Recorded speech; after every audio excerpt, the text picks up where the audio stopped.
Bueno, bienvenidos a QR. Estamos arrancando en vivo en Bravo TV, después de Comunistas con Juan Di Natale y todo su equipo. Y por supuesto, es el tema con el que vamos a comenzar hoy, tiene que ver con esta portada. Debajo del colchón. ¿Y qué hay debajo del colchón? Bueno, puede ser un tornado que succiona hacia el centro, puede ser un agujero negro, puede ser de todo. Lo que es seguro que lo que está debajo del colchón se lo lleva Caputo. Me parece que esa es un poco la esencia de los anuncios que hoy hizo el gobierno. El plan Toto Canuto, se decía en algún momento, plan Canuto, bueno, los juegos de palabras que ustedes quieran, porque en el imaginario está efectivamente eso, que el gobierno lo que está necesitando son dólares, más allá de pregonar libertad y poder utilizar efectivamente los dólares o los pesos eventualmente, pero sobre todo los dólares que están fuera del sistema. Enseguida con Guido Bambini vamos a entrar, y con Carlos Heller, que hoy viene como cada jueves, vamos a entrar en el detalle, porque francamente les digo, yo tengo tantas dudas como ustedes sobre qué implican estas decisiones. Se elevaron algunos montos hasta donde las autoridades y los organismos preguntan respecto de ciertos recursos de dónde salieron, porque se eliminaron otras regulaciones, es decir, otras preguntas que se hacen respecto o a la hora de hacer cierto tipo de transacciones, la compraventa de autos, la compraventa de inmuebles, depósitos, la utilización de tarjetas de crédito, etcétera, etcétera. Muchas dudas respecto de esto. Ahora, en QR y en el arranque les vamos a ofrecer dos cosas. Primero, una certeza y luego una hipótesis. Arranquemos por la certeza. Van a ver momentos de la conferencia de prensa hoy del ministro de Economía y buena parte del equipo económico, y quiero advertir algo. Van a ver qué importante que es el periodismo profesional. Van a ver qué importante es el ejercicio de la pregunta y de la repregunta, y sobre todo cuando no está mediada, cuando no está guionada, cuando no está grabada para que alguien se tire encima de alguna bomba, de alguna granada, para evitar alguna respuesta incómoda. Qué importante es y por qué razón eventualmente el presidente, no hay coros de queremos preguntar en este momento, pero qué importante sería eventualmente que el presidente acepte este tipo de conferencias como se le reclamaban a otros presidentes u expresidentes en otro momento. En un momento de la conferencia, un colega de CNN le hace una pregunta al ministro de Economía, Luis Caputo, Nicolás Gallardo. Presten atención lo que pregunta y la respuesta del ministro de Economía sobre los anuncios de hoy referidos al plan Colchón. Usted hablaba de que el auto tiene que tener más combustible para que funcione. Usted dio ese ejemplo varias veces. Ahora, ¿esto no es también fisuras dentro del plan económico de que las medidas que se están tomando no alcanzan y por ende no se están cumpliendo con las metas del gobierno? ¿No hay problemas en la robustez de su plan? No, nada más alejado. O sea, es exactamente lo contrario. Este sistema, nuevo régimen que estamos proponiendo, obedece a darle más libertad a la gente.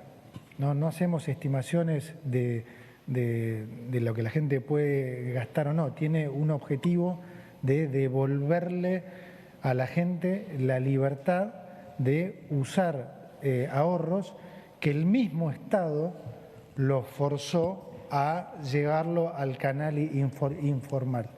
Es decir, desde el Estado mismo se de alguna manera empujó a la gente a la informalidad.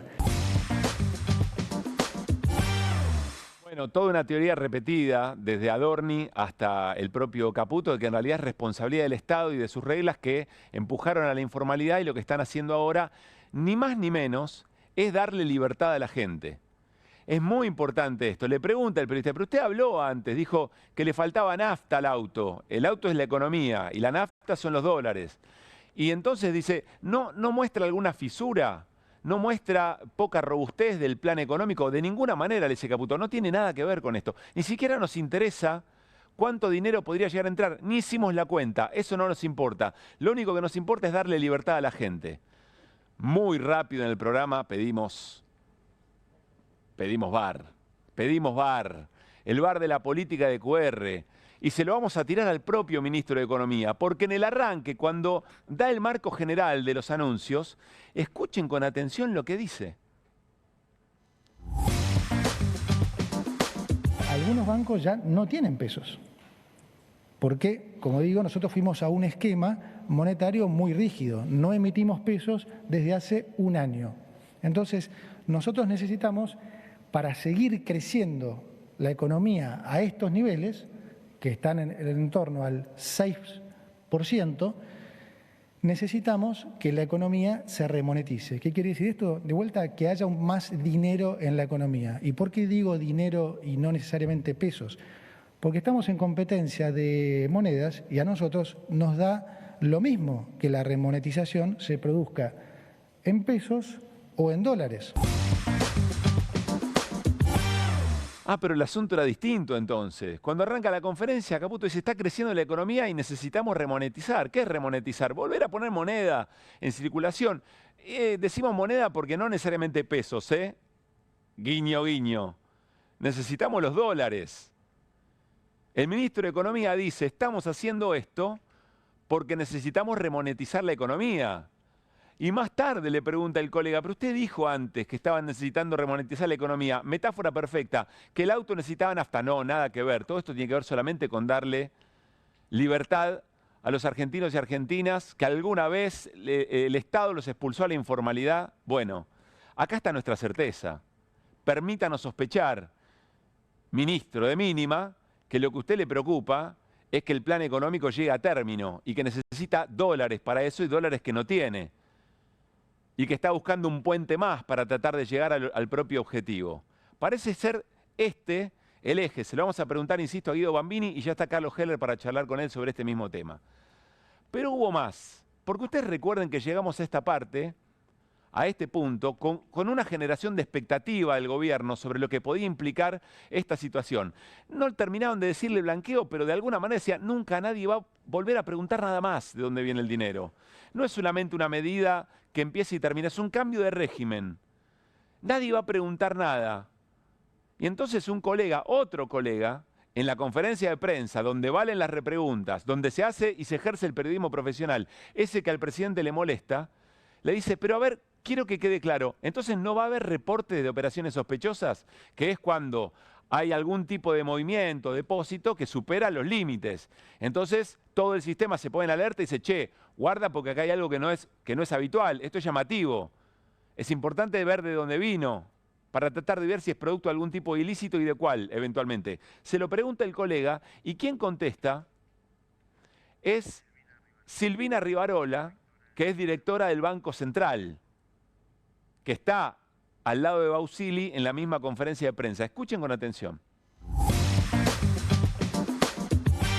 Hasta tanto no esté la ley, ¿qué va a pasar con los argentinos que tienen dólares sin declarar, quieren sumarse a este nuevo régimen por debajo de los umbrales que mencionaron? ¿Van a pagar impuestos? Primera pregunta. En segundo lugar, ¿se van a hacer reportes de operaciones sospechosas? Que entiendo que es un sistema que se aplica en más de 150 países. Los controles se van a mantener, pero los controles se van a realizar de una manera más eficiente. Como dijo el ministro y dijo también el vocero, hasta ahora se controló a los 45 millones de argentinos como si todos estuvieran involucrados en operaciones de narcotráfico y otro tipo de amenazas. Lo que este cambio también implica es que ese control, que como digo va a ser más eficiente, y que implica esa eficiencia, es profundizar lo que tiene que ver con el enfoque basado en el riesgo. Ah, bueno, pero entonces los controles se van a hacer. En un momento de la conferencia, el titular de Arca dice, y Bausili también, antes se pedían 7 cosas, 7 veces había que decir lo mismo, ahora va a ser solo una. Ah, entonces se trataba de simplificar los controles, pero los controles efectivamente están. Y de narcotráfico nada que ver. ¿Cómo no vamos a perseguir y controlar el narcotráfico? Por supuesto. Segundo VAR que pedimos de arranque en el programa, y el VAR en este caso es contra el propio presidente Javier Milei, que hace muy poquito tiempo lo que prometía y lo que vendía es que de ninguna manera a través de la ruta del dinero se podía darle pelea al narcotráfico, porque esa era la gran venta, la gran expectativa para que efectivamente aparezca la mayor cantidad de dólares para entrar en este plan colchón. Véanlo. Decir, no, bueno, pero el dinero del narcotráfico. El narcotráfico, usted lo combate digamos, con el Ministerio de Seguridad, con el Ministerio de Defensa, ¿no? Usted no utiliza la economía, digamos, para combatir el otro delito. Producto del narcotráfico, el narcotráfico después tiene que blanquear ese dinero y hacerlo circular. De vuelta, pero trabaje sobre el narcotráfico, digamos. Entonces, ese es el punto. Y la otra es, ok, el que no se pudo escapar. Ahora digo, bueno, lo lamento por el que no se pudo escapar, digamos, o sea, pero el otro no hizo nada malo. Es decir, es una declaración de envidia. Es decir, el que pudo zafar, genial, o sea, y no lo tengo que castigar porque pudo huir del ladrón. O entonces, digamos, el que se quede en la cárcel... Ah, pero entonces, el presidente estaba avisando otra cosa.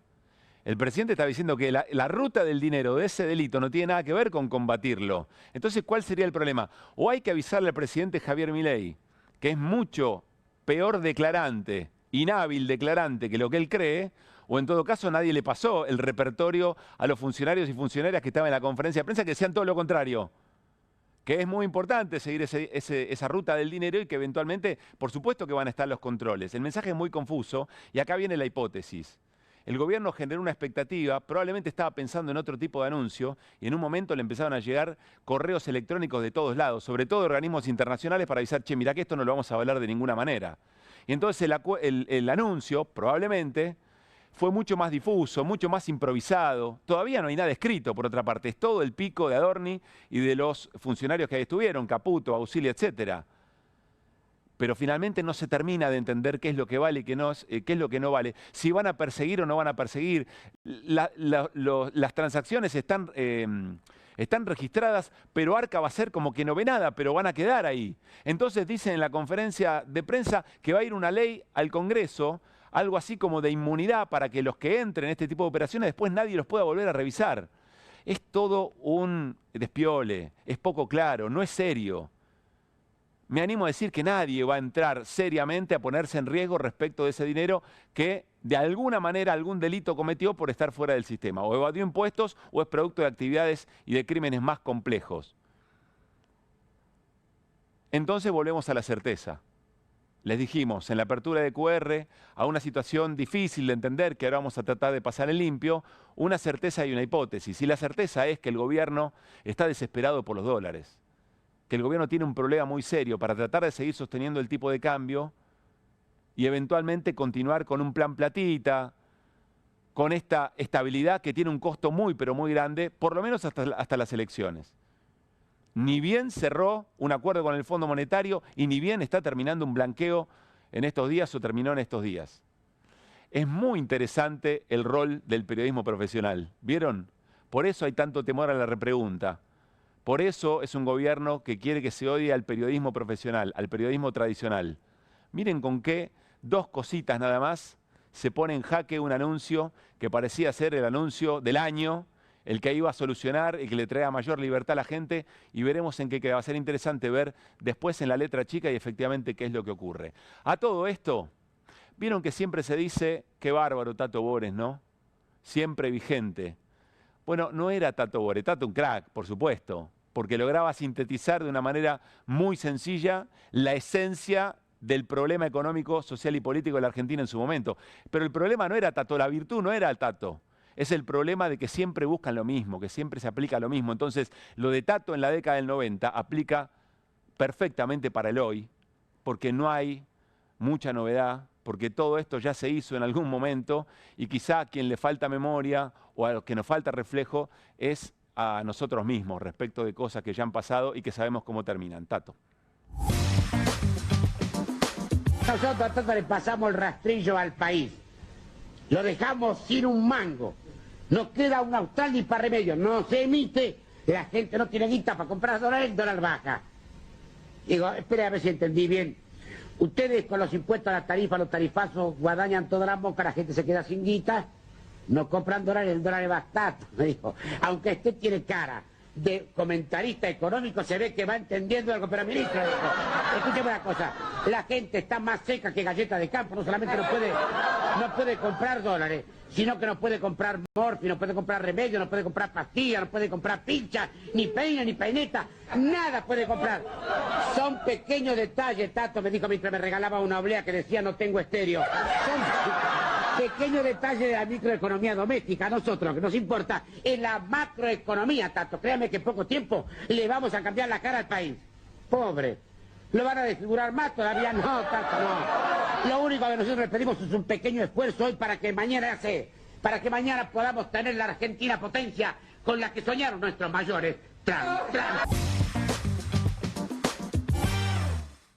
Reír o llorar. A veces una mezcla de las dos cosas nos hace bien. Descargamos y al mismo tiempo tratamos de que nos entre de alguna manera una idea que muy seriamente tratamos de explicar, pero que personas como Tato la sintetizaban muy, pero muy bien. Arrancamos QR con las voces del día. Lo que está pasando ahora es que el bloqueo es total. Camiones hace meses esperando con leche de fórmula en polvo, vacunas, medicamentos. Pero lo que estamos viendo es una dirigencia israelí que lo está diciendo abiertamente. Matar niños está bien, porque son todos terroristas. El gobierno nacional estuvo condicionando diferentes sectores políticos para que no dieran quórum. Es en contra de jubilados y jubiladas y por supuesto de todos los afectados por el temporal en la provincia de Buenos Aires. Yo estaba charlando con una señora de espalda, no, ni siquiera los miraba a ellos. La vamos a acompañar a que se aleje, por favor. Cuidado que avanzan. Lo que estaba tratando de filmar yo en el momento que me detienen es cómo detienen a uno de los jubilados que se manifiesta todos los miércoles ahí. Y a mí me conmueve bastante, no sé, lo que hacen. ¿Quién se queda hoy con la logística antártica a nivel mundial? ¿Será Punta Arenas en Chile? ¿Será Puerto Argentino bajo ocupación colonial británica? ¿O será el eje Ushuaia-Río Grande? Invitar a toda la gente que está mintiendo y desinformando a la gente a que vengan a visitar las fábricas. Gracias al régimen, mi viejo pudo trabajar en fábrica y actualmente me toca a mí ponerle el pecho y el frente a esta lucha. El Estado nos daba una suma para trabajar en una cosa que tenía que hacer el Estado, encontrar a los nietos robados. Y ahora este gobierno nada. Esto es un revival de lo que contenía el capítulo laboral del decreto de necesidad y urgencia 70, que la CGT está estudiando legalmente la presentación en la justicia de este tema para declararlo inconstitucional también. No queremos que apaguen los medios públicos. Queremos trabajar y ejercer nuestra profesión con dignidad, un salario digno, ajustado por inflación y paritarias. Blindar a los ahorristas argentinos de aquí al futuro, porque quienes delinearon el marco normativo actual, perseguidor, se presentan cada 4 años a elecciones. Tus dólares, tu decisión. Los ministros del gabinete van a dar un ejemplo y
Muy buenas noches.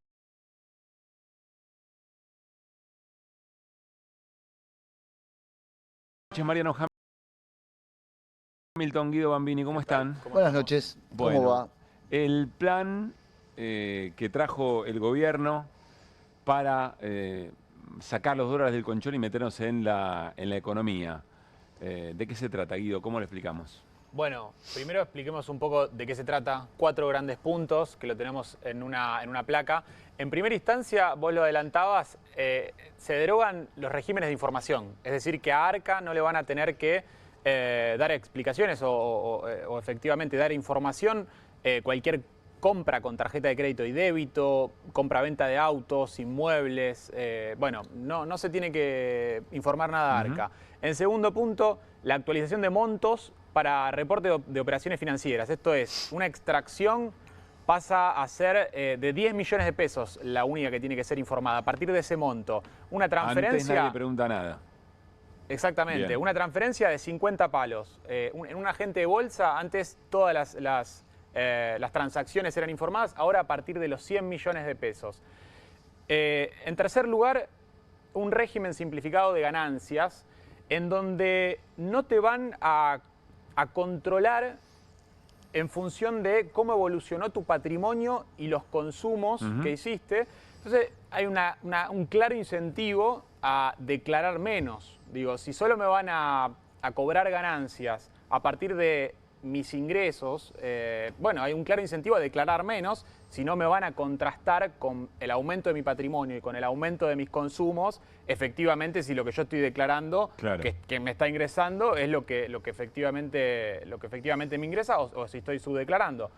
Y por último, algo menor, una integrar el sistema de finanzas abierto, que es integrar toda la información personal entre los distintos bancos para facilitar el crédito, pero es una cuestión menor. Y sí, lo que decíamos, que no están esos puntos, pero que todavía no tenemos información, es las leyes que efectivamente pretenden blindar hacia atrás a que no tengan anteriormente quienes hicieron alguna transacción a tener que, bueno, para que se queden tranquilos, sí, dice digamos, el gobierno, ¿no? Para que ningún gobierno que venga marche para atrás, claro, y efectivamente investigue lo que nosotros decidimos no investigar, o sobre lo que no preguntar. Pero ahora vayamos a algunas reflexiones sobre esto. 4 puntos que traje, por esto digo, es lo que más o menos todos conocemos.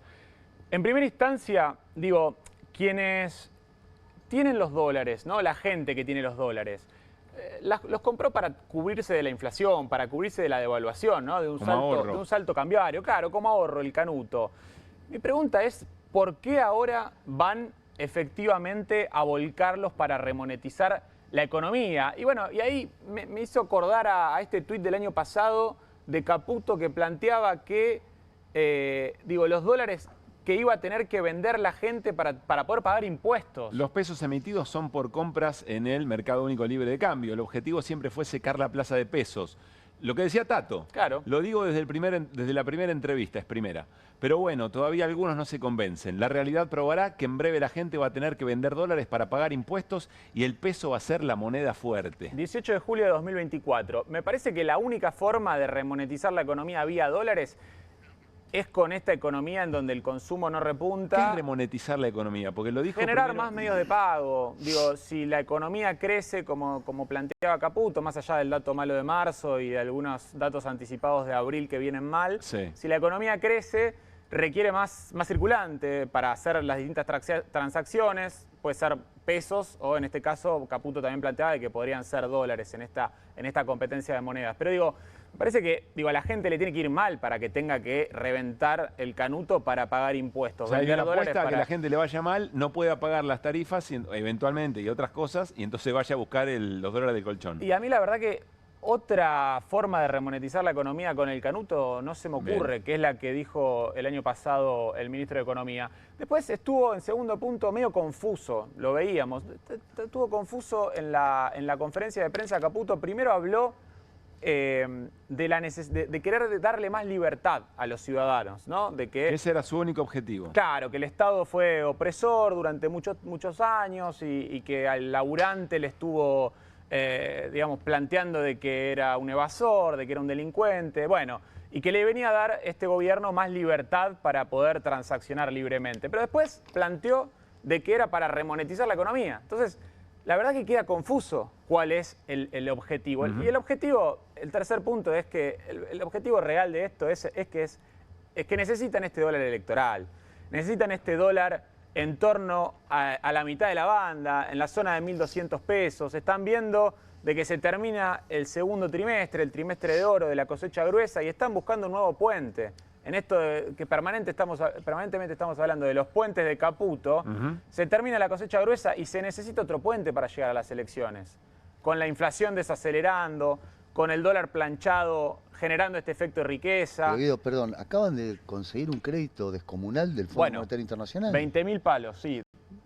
¿Cómo puede ser que ya están desesperados tratando de pasar la aspiradora a los dólares? Otra vez, pero hace media hora. Se necesita un nuevo puente, El perfil de vencimiento de deudas es muy importante en los próximos meses y están viendo de que, digamos, pasado el segundo trimestre, cuando aumente la demanda de divisas y no tengas la oferta que tenés actualmente, además, cuanto más te el precio de la divisa va para arriba. Mayor incertidumbre, eventualmente, entonces empieza el mayor efecto... incertidumbre, mayor dolarización de carteras. Claro. Le quería hacer otra pregunta más a Guido, pues, si me permitís. También es una decisión política, no es solamente una decisión de índole económica. Acá hay claramente una dirección política, o sea, hay una dirección política, dirección social. Si nosotros lo reducimos esto a una decisión meramente económica, no estamos viendo como la macro del debate y de la discusión que se está dando en la sociedad. O sea, por lo menos esta es mi opinión. Se la trasladamos a Heller, que ahora cuando venga Carlos, Carlos que articula muy bien lo político y lo económico. Y había la economía es política. Había un último elemento que tenía que ver con esto que vos decías, ¿no? Y lo que adelantaba antes, ¿no? Que incentiva a declarar menos. La realidad es que incentiva a declarar menos. A pagar menos impuestos. A pagar menos impuestos, exactamente. Con este régimen simplificado de ganancias que no me están mirando ni mis consumos ni mi acumulación patrimonial. Sí. Yo están los incentivos puestos para declarar menos ingresos, pagar impuestos por menos ingresos y tener transferencias, recibir transferencias, digamos, por mi actividad. Y no tener que informárselas a nadie y tener dinero bancarizado igual que por lo que me cobran impuestos. Un gobierno que dice que nunca va a romper el equilibrio fiscal, si efectivamente recauda menos, supongo que lo que va a hacer es ajustar más. Entonces, es una promesa y es un hecho. Bueno, ya recibimos a Carlos Heller, diputado nacional de Unión por la Patria, pero vamos a escuchar al propio Manuel Adorni cuando hacía este anuncio. Y fíjense, mucha batalla cultural también en el lenguaje que usa Adorni, ¿no? Por eso el presidente Javier Milei instruyó al equipo económico a implementar lo que hemos llamado el Plan de Reparación Histórica de los Ahorros de los Argentinos. El mismo contiene 2 etapas. La primera implica todo lo que el Poder Ejecutivo puede hacer y está a su alcance, en el marco de la ley vigente. Estas medidas se aplicarán a través de un decreto que el presidente firmará en las próximas horas. Asimismo, la UIF, la Unidad de Información Financiera, adecuará su normativa al nuevo esquema. La segunda etapa consiste en un proyecto de ley para blindar a los ahorristas argentinos de aquí al futuro, frente a las próximas administraciones, porque quienes delinearon el marco normativo actual, perseguidor y expulsor, se presentan cada 4 años a elecciones. Tenemos que hacer un cambio de chip para que el Estado respete una verdad elemental. Tus dólares, tu decisión. O sea, lo tuyo es tuyo y no es del Estado. Lo tuyo es tuyo y podés gastarlo y usarlo como quieras, sin tener que andar demostrando a cada rato de dónde lo sacaste. Los argentinos vuelven a ser inocentes hasta que Arca demuestre lo contrario. Sí, los argentinos vuelven a ser inocentes hasta que Arca demuestre lo contrario. Bien, allí estaba Manuel Adorni, insistimos, pura batalla cultural, ¿no? Y una provocación muy fuerte, tus dólares, tu decisión. Hola Carlos, ¿cómo te va? Buenas noches. ¿Qué tal? Buenas noches, ¿cómo les va? ¿Por dónde querés empezar? ¿Qué sé yo?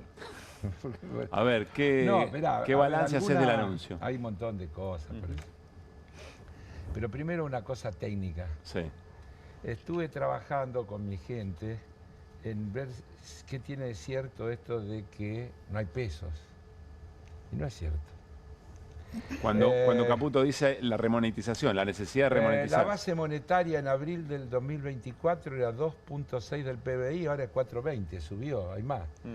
El M2, los depósitos del sector privado no financiero, era 6.20, ahora es 7.50.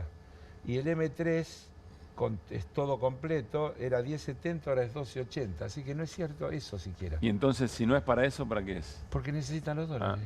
Simplemente, no, para que quede claro, no es que no hay pesos para que la economía funcione. Eso hasta ahora no ha pasado. Y no es cierto que los bancos no tengan peso para prestar, todo eso es mentira, no es cierto. Lo que sí es cierto es que se fumaron los 20 y pico de mil dólares en efectivo del blanqueo, porque el blanqueo fueron 30, pero el otro fueron bienes, 22.000, 23.000 le entraron en plata. Se fumaron los 12.000 del Fondo Monetario, 15, ¿cuánto fue el efectivo de la...? ¿Pero ya? ¿Ya? Bueno, y si ya están buscando de vuelta... Están en las reservas brutas, pero perdón, ¿qué es lo que les está pasando?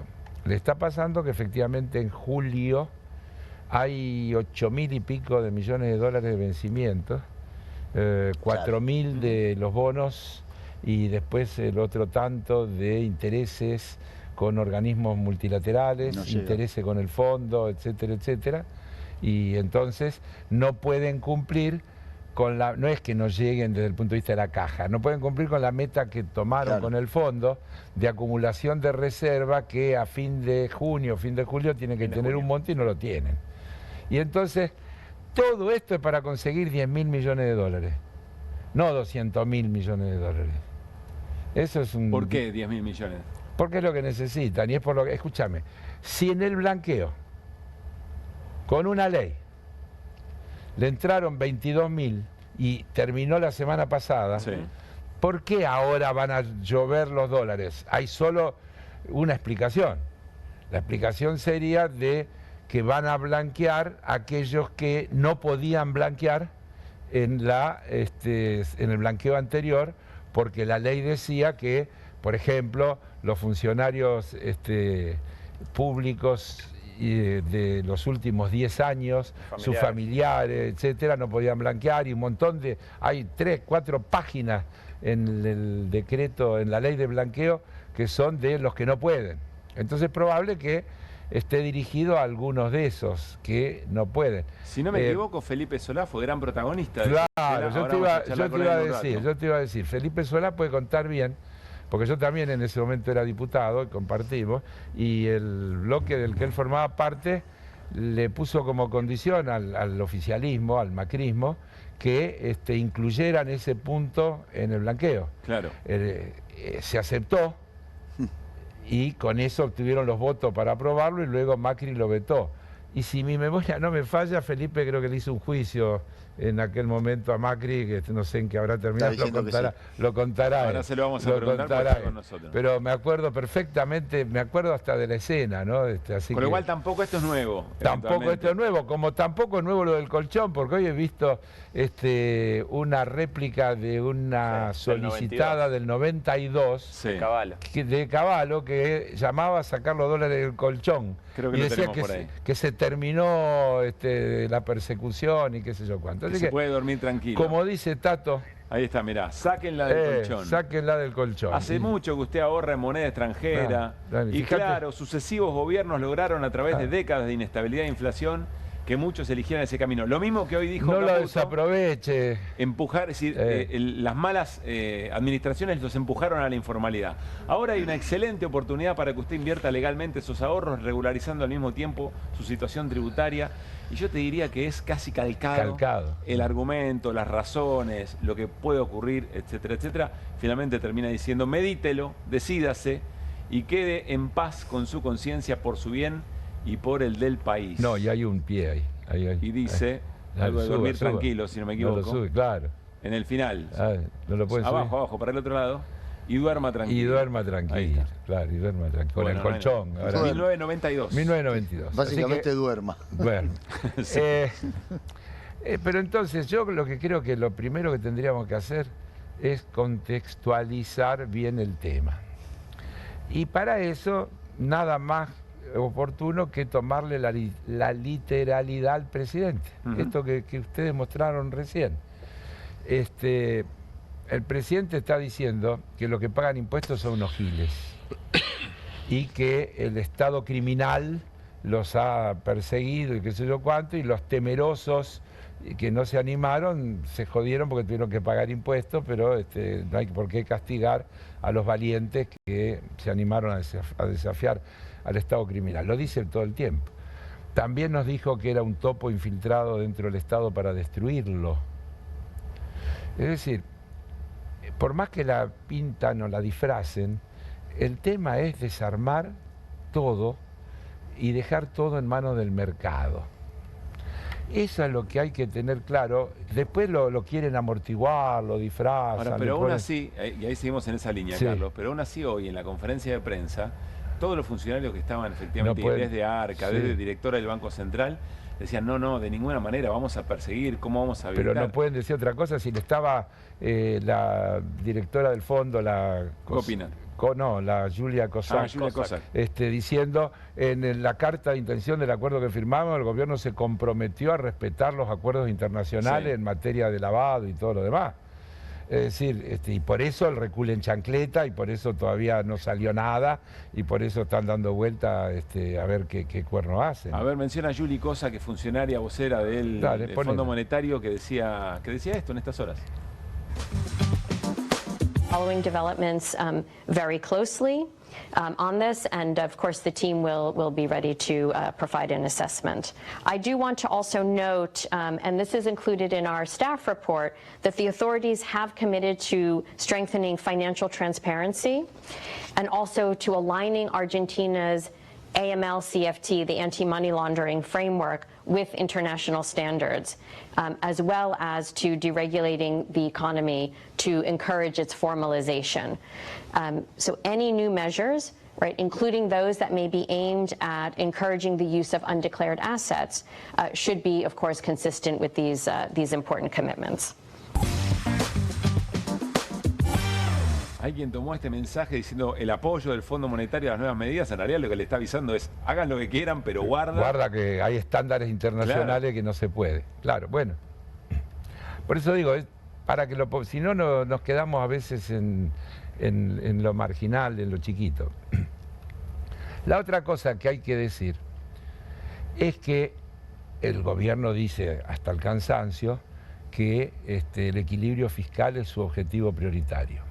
Y el presidente nos dice que el presupuesto hay que hacerlo sobre la base de los ingresos, que solo se puede gastar los ingresos que hay.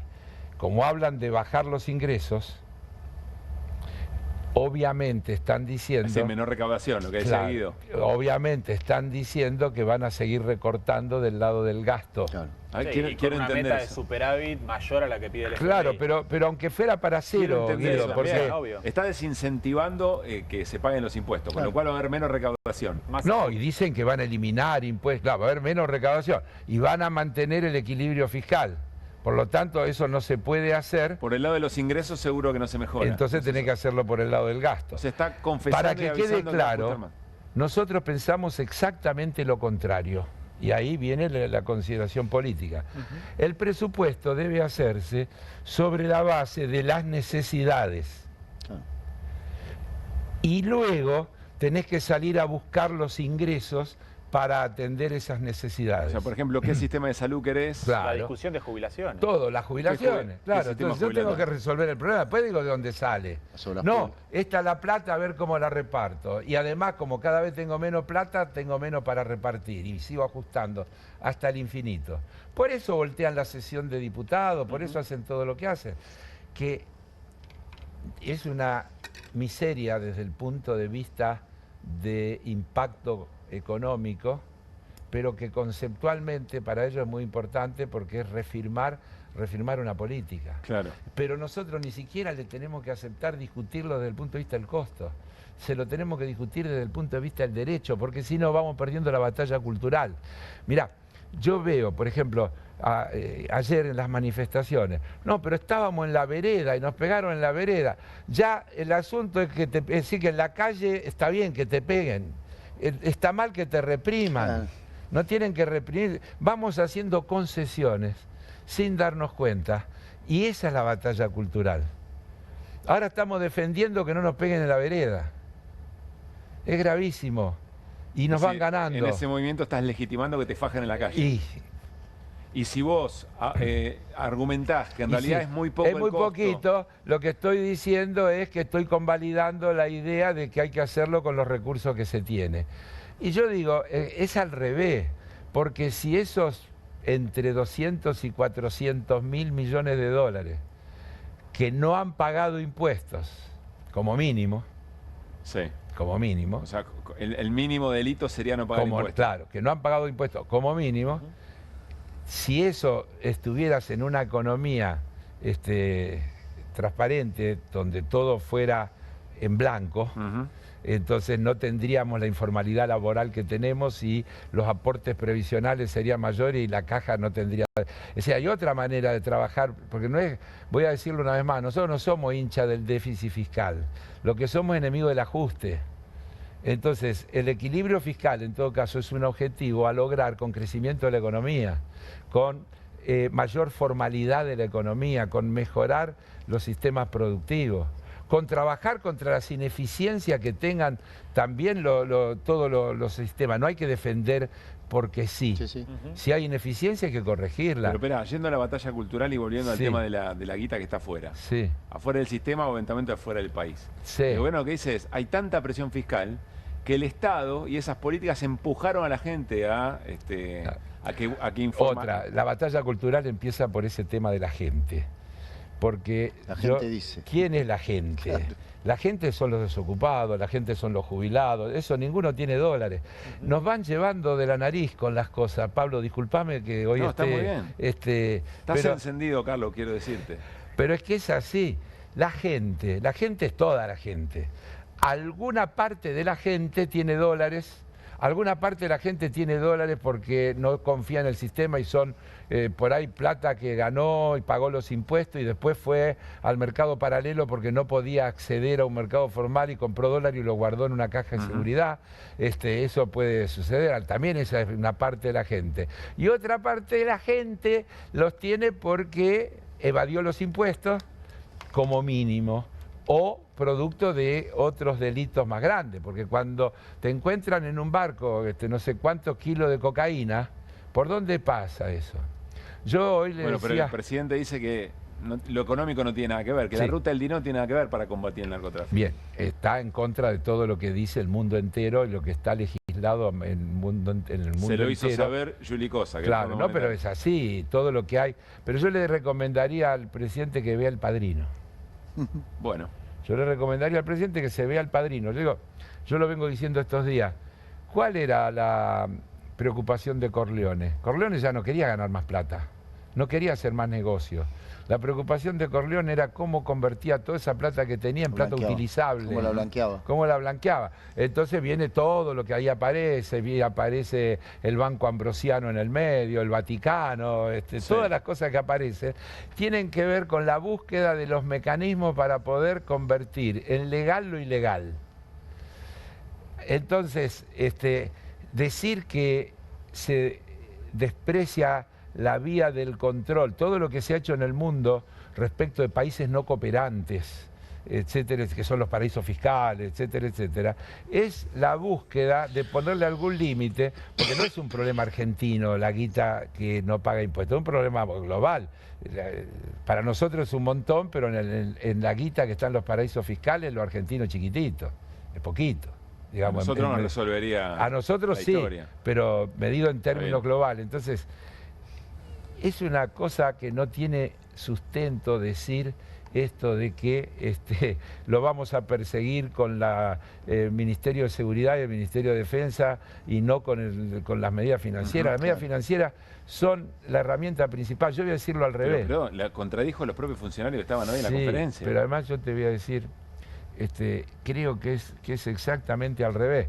Si se pudiera controlar financieramente, el narcotráfico no tendría lugar ni sentido, porque si no se pudiera convertir en dinero legal ese dinero, entonces no tendría tanto interés. Otra vez es empezar por el otro lado. Otra vez empezar por el otro lado. Mariano.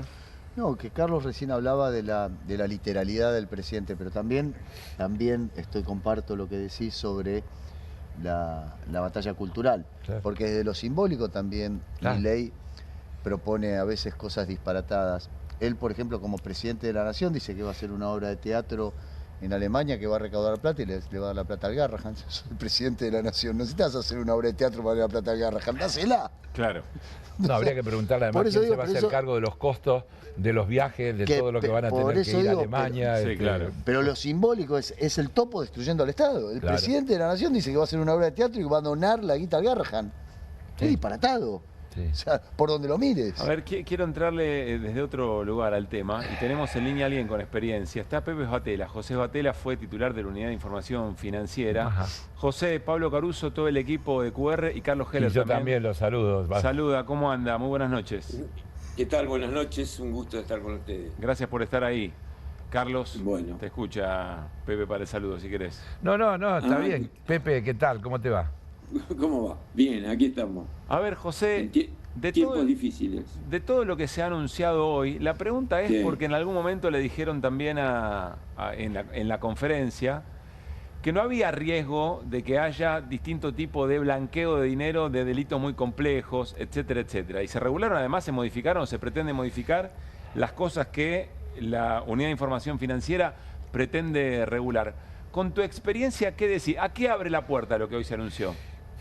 Bueno, el tema principal es que el Grupo de Acción Financiera Internacional nace a nivel del capitalismo global, de los países centrales, para justamente evitar la competencia en los mercados que tanto defiende el presidente, del dinero ilegal de costo cero con el dinero legal que funciona en el mercado. Entonces, el Gafi, visto la cantidad de dinero ilícito circulando en el mundo, incluso proveniente no solo de la evasión tributaria, que sería el caso principal de la Argentina, a mi gusto, ¿no?, por la experiencia, sino el dinero de los secuestros, del narcotráfico, el dinero del tráfico de armas, el de trata de personas, todo ese dinero molesta en el sistema de grandes inversiones de los países centrales por el costo cero y ese riesgo se frenó con el armado del sistema del Grupo de Acción Financiera Internacional, que empezó en el G7 y después el G20 es el segundo tramo en los países que se implementa. Para evitar eso, y el tema, cuando se liberaliza, es decir, eso, los países entran, o no existen esos controles que se hicieron a nivel global, los países entran en la lista negra, en la lista gris o en blanco. Pero José, el gobierno parece haber sido muy cuidadoso. Hoy vamos a ver qué es lo que se formaliza y eventualmente qué es lo que envía al Congreso. Pero parece haber sido cuidadoso respecto de poner hasta paños fríos a lo que había dicho el propio presidente, que decía que no es por la ruta del dinero que se controla el narcotráfico. Aún con lo que hoy se anunció, insisto, todavía no hay nada escrito. Sí. Aún con lo que hoy se anunció, esos topes de $10.000, 50 millones...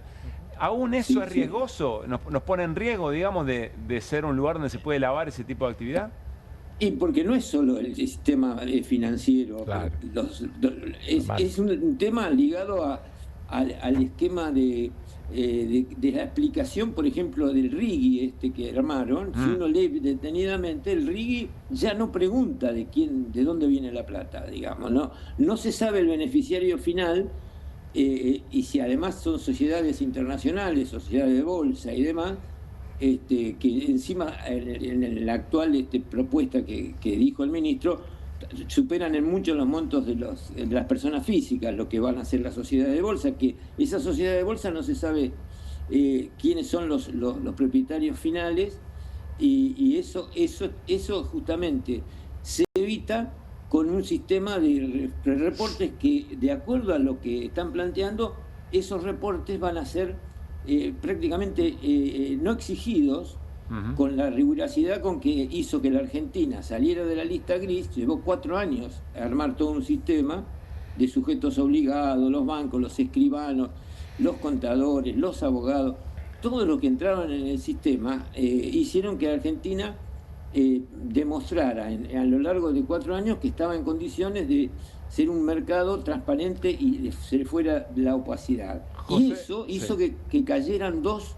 grandes narcotraficantes acá, Meyendorf, que fue extraditado a Estados Unidos, y Salvatore, que era el jefe de los narcos de Argentina. Que murió en la cárcel. Murió en la cárcel. Entonces, todo eso es...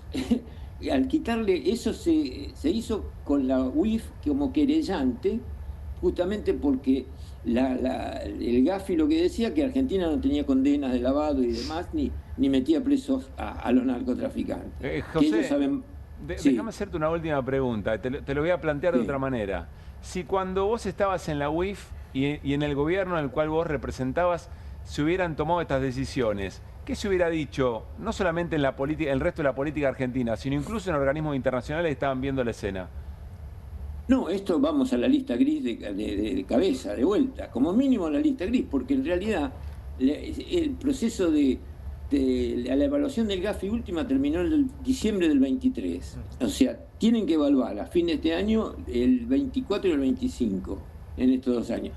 Y los que vengan, que van a ser funcionarios de otras UIF del mundo, que son pares, tienen la misma formación que tuvimos nosotros acá. Y como evaluadores tenemos idea de las cosas vulnerables del país o de los países que nos tocan evaluar. Y la Argentina en este momento está rompiendo todo el esquema de funcionamiento. Y lo peor, digamos, que no es solo eso, sino que jerarquiza en la entrada de este dinero lo proveniente no solo de la evasión tributaria, que sería lo más liviano, sino de los otros delitos. Claro. Y los narcos detectan estos lugares, detectan y entran. Y cuando entran los narcos, si entran a manejar con poder económico, no es que se quedan vendiendo droga, entran en los negocios legales, que es lo que de alguna manera le respaldan y blanquean sus fondos. Y esos negocios legales prostituyen las dirigencias políticas. Escobar Gaviria, que era el de Colombia, iba a ser candidato a gobernador cuando cae preso y tenía... Se cambia toda la estructura de poder y el manejo de la política interna de un país.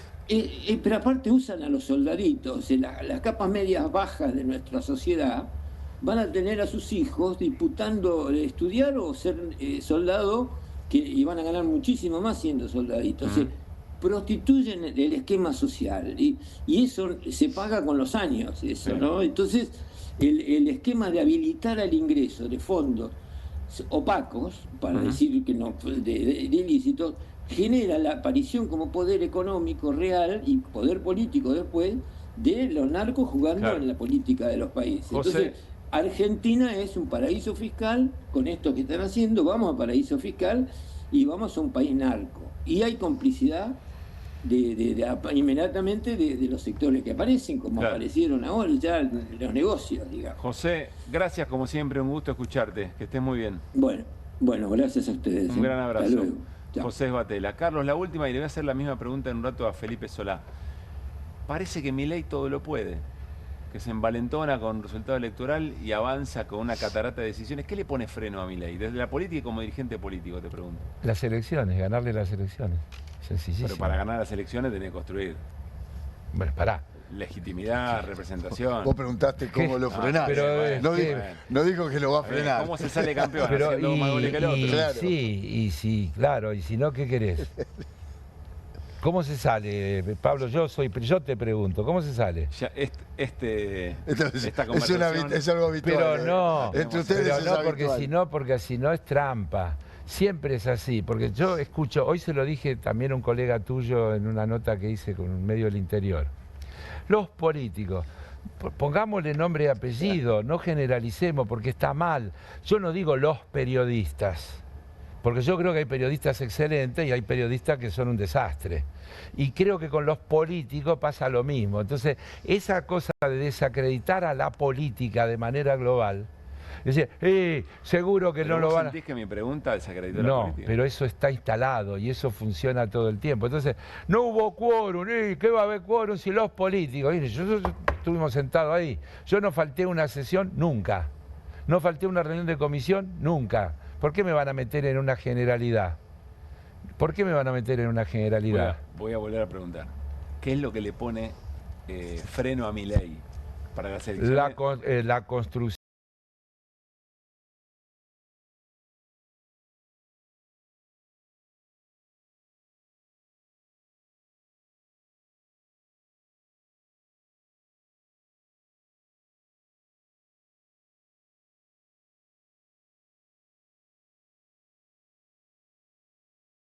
El fin de la historia.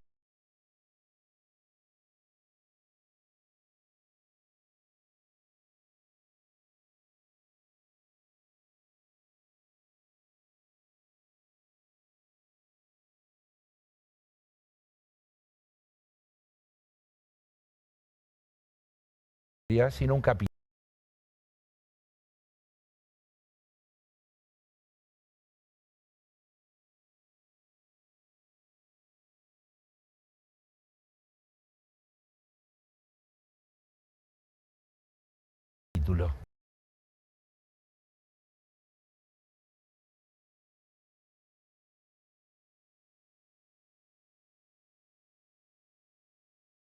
Claro.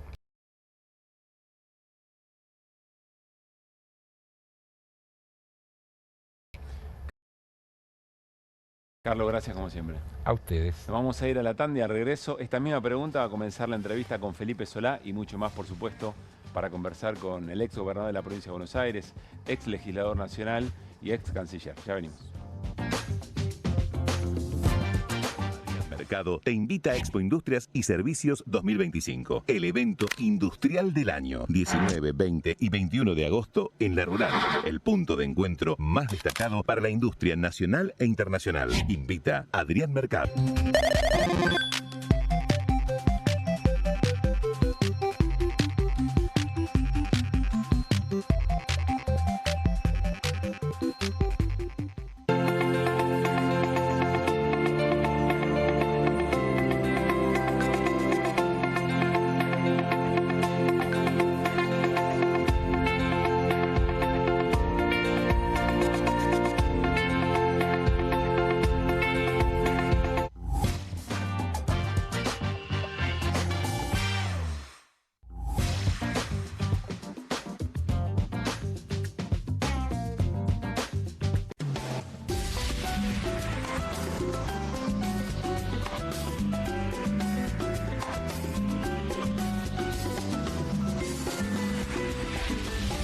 Movimientos circulares. Tu rutina de skincare te debe traer muchos seguidores, pero este baño te los quita.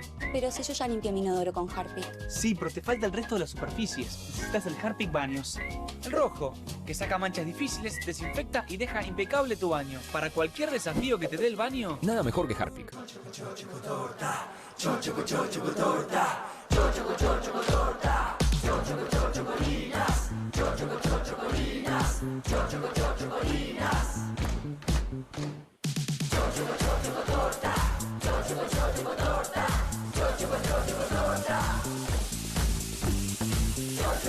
Chocolinas cumple 50 años. Sigamos festejando juntos. Con Banco Macro, sea cual sea tu actividad, podés tener tu cuenta empresa gratis y abrirla 100% online. Elegí el mejor banco para tu empresa. Pensá en grande. Pensá en Macro. Las casas usan diferentes perfumes. Eligen oler a café en la mañana, a veces a ropa recién lavada y otras a madera. Pero cuando quieren oler a limpio, eligen Prosenex. Sentí el perfume de la limpieza. Prosenex, limpieza que se siente. Bonobón presenta su nuevo chocolate. Con la textura irresistible de las galletas y el relleno único de Bonobón, combinado con nuestro mejor chocolate. Lo vas a amar. Probá también el nuevo Bonobón Coco. Cremosidad que enamora. Salimos a la calle a probar la nueva fórmula de Vanish. ¿Quién me ayuda a manchar esta remera con algo que no salga con nada? El detergente solo no va a ser suficiente. Vamos a agregar Vanish, incluso sin refregar. Este es el poder de la fórmula mejorada del nuevo Vanish. Elimina manchas casi imposibles, hasta la grasa. Anímate al desafío y confía en Vanish. Llega la noche más picante de la televisión. Si atacan al periodismo, Perfil se pone bravo. Bravo TV. Periodismo, información y polémicas. Llegan 4 nuevos programas. Más de 50 periodistas, intelectuales, dirigentes y académicos que darán cada noche de qué hablar y pensar. Desde El Canil, lunes a viernes a las 18 horas. Una ronda de periodistas con secretos e información exclusiva. Soy Casta. De lunes a viernes a las 19 horas. Un programa diferente de mujeres, plural y picante. Conducido por Carmela Bárbaro. Comunistas. De lunes a viernes a las 20:30 horas.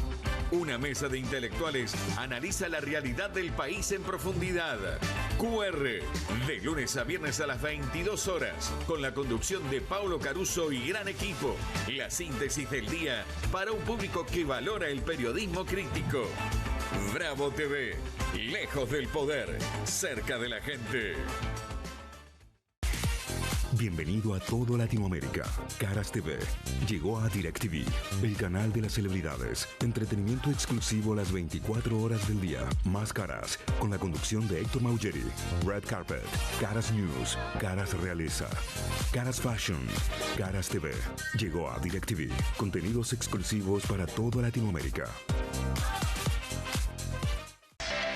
Estudia en la Facultad de Comunicación y en la mayor redacción de América. USBA, Universidad del Sur de Buenos Aires. La Universidad del Grupo Perfil. Licenciatura en Comunicación Periodística. Licenciatura en Comunicación Institucional. Títulos con reconocimiento oficial y validez nacional. Inscribite a las reuniones informativas en universidad@perfil.com. Aprende comunicación dentro de un medio de comunicación. USBA, Universidad del Sur de Buenos Aires.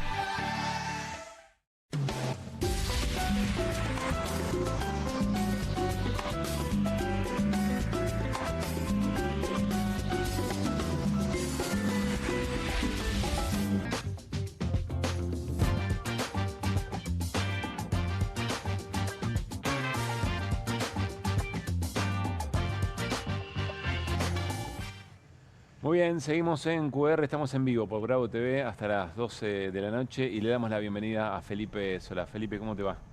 Muy bien y muchas gracias por invitarme. Gracias por estar. Tengo que trasladarte. Arrancamos como terminamos con Carlos Heller. Parece que Milei se lleva todo puesto, que todo lo puede. ¿Qué le pone freno a Milei? La unidad. La unidad de todos los que no quieren tener un gobierno como el de Milei, por una suma de razones diferentes, algunos por la economía y otros por la violación permanente de lo legal y de estar permanentemente en el borde y por la profundización de cualquier división que pueda encontrar en los argentinos. Más se ha agregado ahora una demagogia muy berreta, ¿no?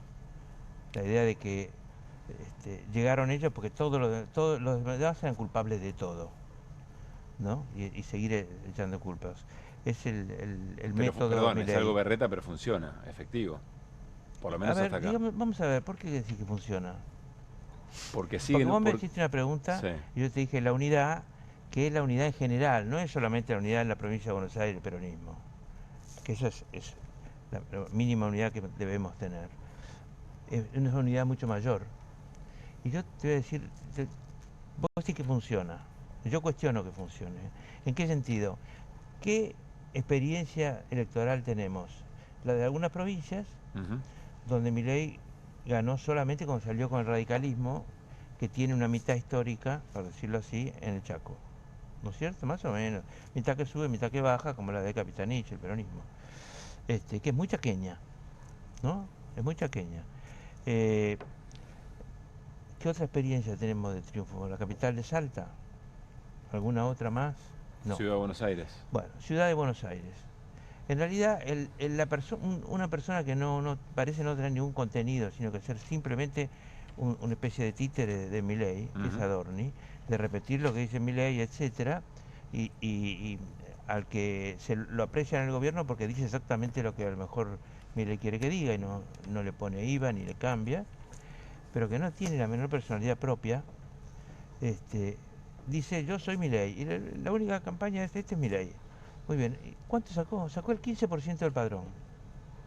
El 15% del padrón, porque debemos incluirle a esta elección, que no es muy atractiva, porque es una elección de los diputados de la ciudad, ¿no es cierto? Y discutir los problemas de la ciudad es algo, yo te diría, secundario para la gente frente a los problemas de la vida cotidiana. Si vas a discutir los baches, la suciedad, el famoso olor a pizza, no sé qué, todas esas cuestiones, antes que eso hay una discusión mucho más central que afecta a la gente, que es la economía y la sensación de división política fuertísima que hay en la sociedad. Entonces, y la lucha diaria por llegar a fin de mes, o llegar a fin del día en muchos casos. Entonces, discutir lo menor cuando está en juego lo mayor no va. Para vos fue un error la campaña. el espíritu de la campaña. No, fue un error, no. Para mí, lo que quiero es, aquí estoy diciendo dos cosas a la vez. Puede haber falta de atractivo en la elección. Esta vez fue súper falta de atractivo, ¿no? Pero hay algo más. Hay algo más ahí. Milei divide de manera tal de que o estás con él o estás contra él. Ahora, si no estás en ningún lado, ¿estás con Milei? No. No estás con Milei. Entonces sacó el 15% del voto del padrón. Esa es la verdad. En una elección muy poco atractiva. Esperemos otra, bueno, veamos. Ahora, mientras tanto, ¿qué hay que hacer? Unirse. Algunas cosas dijo mi ex colega y compañero diputado, con respecto a la batalla cultural, ¿no es cierto? No ceder, no ceder, no estar a la defensiva siempre, ¿no es cierto? Salir a la cancha, contestar, estar, proponer. ¿Cuál es el principal defecto de la oposición hoy? Todavía no está clara cuál es la propuesta económica del campo popular, como así se le llama, o del campo anti-Milei, para decirlo de otra manera, del espacio enorme anti-Milei, no está clara cuál es su propuesta económica frente a esta. Porque lo obliga, porque se ve obligada a no tener que decir, es la anterior, porque la anterior perimió. La anterior perimió. Sí. Y no alcanza con plantear un límite a esto. Tiene que haber una propuesta concreta. Alcanza para unas elecciones como las que vienen en octubre, tal vez. No alcanza para unas elecciones como la del 27. Tiene que tener claro qué va a hacer con la deuda. Tenés que tener claro qué va a hacer con la deuda. Ahora ahí tenés un problema, Felipe, porque vos hablás de una unidad lo más amplia posible. Absolutamente. Pero un programa respecto de solamente ese punto, qué hacer con la deuda, ahí tenés un problema. No vas a tener un consenso para eso. ¿Se puede ir a elecciones sin decir qué hacer con la deuda? Yo creo que no. Se puede no decir, pero te hago otra pregunta. ¿Se puede hacer un frente lo suficientemente amplio como para ganar una elección diciendo qué se va a hacer con la deuda? Pero, ¿cuál es la propuesta entonces? ¿No decirlo, decir lo contrario? Bueno, viene sucediendo que parece que el único objetivo es ganar la elección. Lo único que hay que mostrar a la gente es la escalera de vencimientos que tenga quien quiera aspirar a llegar al 2027 y ver cómo llegamos. La escalera real de vencimientos que nos deja el gobierno de Macri. ¿Vos qué crees que hay que hacer con la deuda? ¿Qué escribirías en ese programa? No lo voy a anticipar todavía. No. Tenemos tiempo para pensarlo. No le voy a regalar eso. Sé lo que haría, pero no lo voy a decir ahora, porque además seguramente yo no voy a ser candidato, así que... ¿Cierto? Pero quiero ir al espíritu de mi pregunta a partir de lo que vos dijiste. No podés gambetear los temas centrales de la economía. No lo podés gambetear. No podés decir frases vagas o frases ideológicamente correctas, pero que no tienen práctica Primero concreta. Los últimos. Primero los últimos. Claro, bueno, primero los últimos lo podés decir porque es tu última ratio, ¿no es cierto? Es decir, primero los últimos es decir... Se entiende cómo está diciendo eso. Antes que traicionar digamos, antes que hacer una traición, voy a mirar si no estoy traicionando a los pobres primero. ¿No? A la mitad de la Argentina, mínimamente, que o es pobre, o está en vía de serlo, o tiene una dificultad enorme cotidiana para salvar. Pero lo que vos decís, sé que la mesa tiene preguntas, pero me parece muy interesante esto y se habla poco.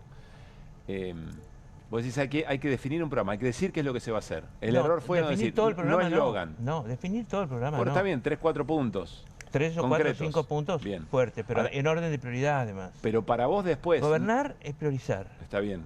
Pero... ¿Y sabés cuántas prioridades tiene el tipo que tiene claras prioridades? Una. ¿Qué es cuál? No, tiene una prioridad. Si yo tenés 5 prioridades, no tenés prioridades. Una prioridad tenés. ¿No? Te llaman por teléfono y te dicen que acaban de internar a tu mujer o quien sea ahora, y vos salís corriendo, y que es serio. ¿Cuál es tu prioridad? Salís corriendo. Tenés una prioridad, no salvar el programa, irte. Ok, cuando esa prioridad está semi resuelta, entonces aparece la segunda, y después aparece la tercera. Vos la tenés escrita, ¿sabés cuáles son? Lo que no querés es, tengo 5 prioridades, porque entonces tengo 24 prioridades. Está bien, pero quiero decir, si vos no sabés gobernar. Si vos priorizás el frente suficientemente amplio para ganar una elección, que es necesario para frenar eventualmente lo que ahora está ocurriendo. Vas a lo básico que no se cumple. Está bien, pero si vos después tenés, para armar un frente lo suficientemente amplio, ese programa a veces puede no ser necesariamente tan profundo. Porque no te vas a poner de acuerdo, sino, y si vas con ese frente no lo suficientemente profundo y sin definiciones concretas de cómo lo vas a hacer, podés frustrar a quienes vos tenés que representar. Y entonces te pasa Milei. No, hay un tiempo para todo. Hay un tiempo para todo. Y evidentemente me da un tiempo para mentir. Milei iba a quemar el Banco Central, la plata era excremento, ¿no es cierto? Odio la justicia social, se animaba a decir cualquier cosa. No se pasan facturas en ese sentido. La factura se pasa más bien sobre cómo me va, cuánto puedo ganar para sobrevivir con mi familia, cuánto no puedo. Esa es la factura central. Ni siquiera se le pasa todos los días la factura de, por ejemplo, la tremenda injusticia con un mercado cautivo como es el mercado del uso de la energía. Gas y electricidad, básicamente. Y combustibles. Mercado cautivo. Lo tenés que usar. Y si no tenés auto, lo tienes que usar el colectivo que tomás. O el subte que tomás. Entonces, mercado cautivo para la luz, mercado cautivo para los combustibles, mercado cautivo. Ese mercado cautivo tiene asegurado, absolutamente asegurado, estar arriba de la inflación todos los meses. Viene, si vos lo ves desde el convención Milei hasta ahora, algo que empezó a pasar con Macri, aquel famoso expresidente de la Shell, era Aranguren.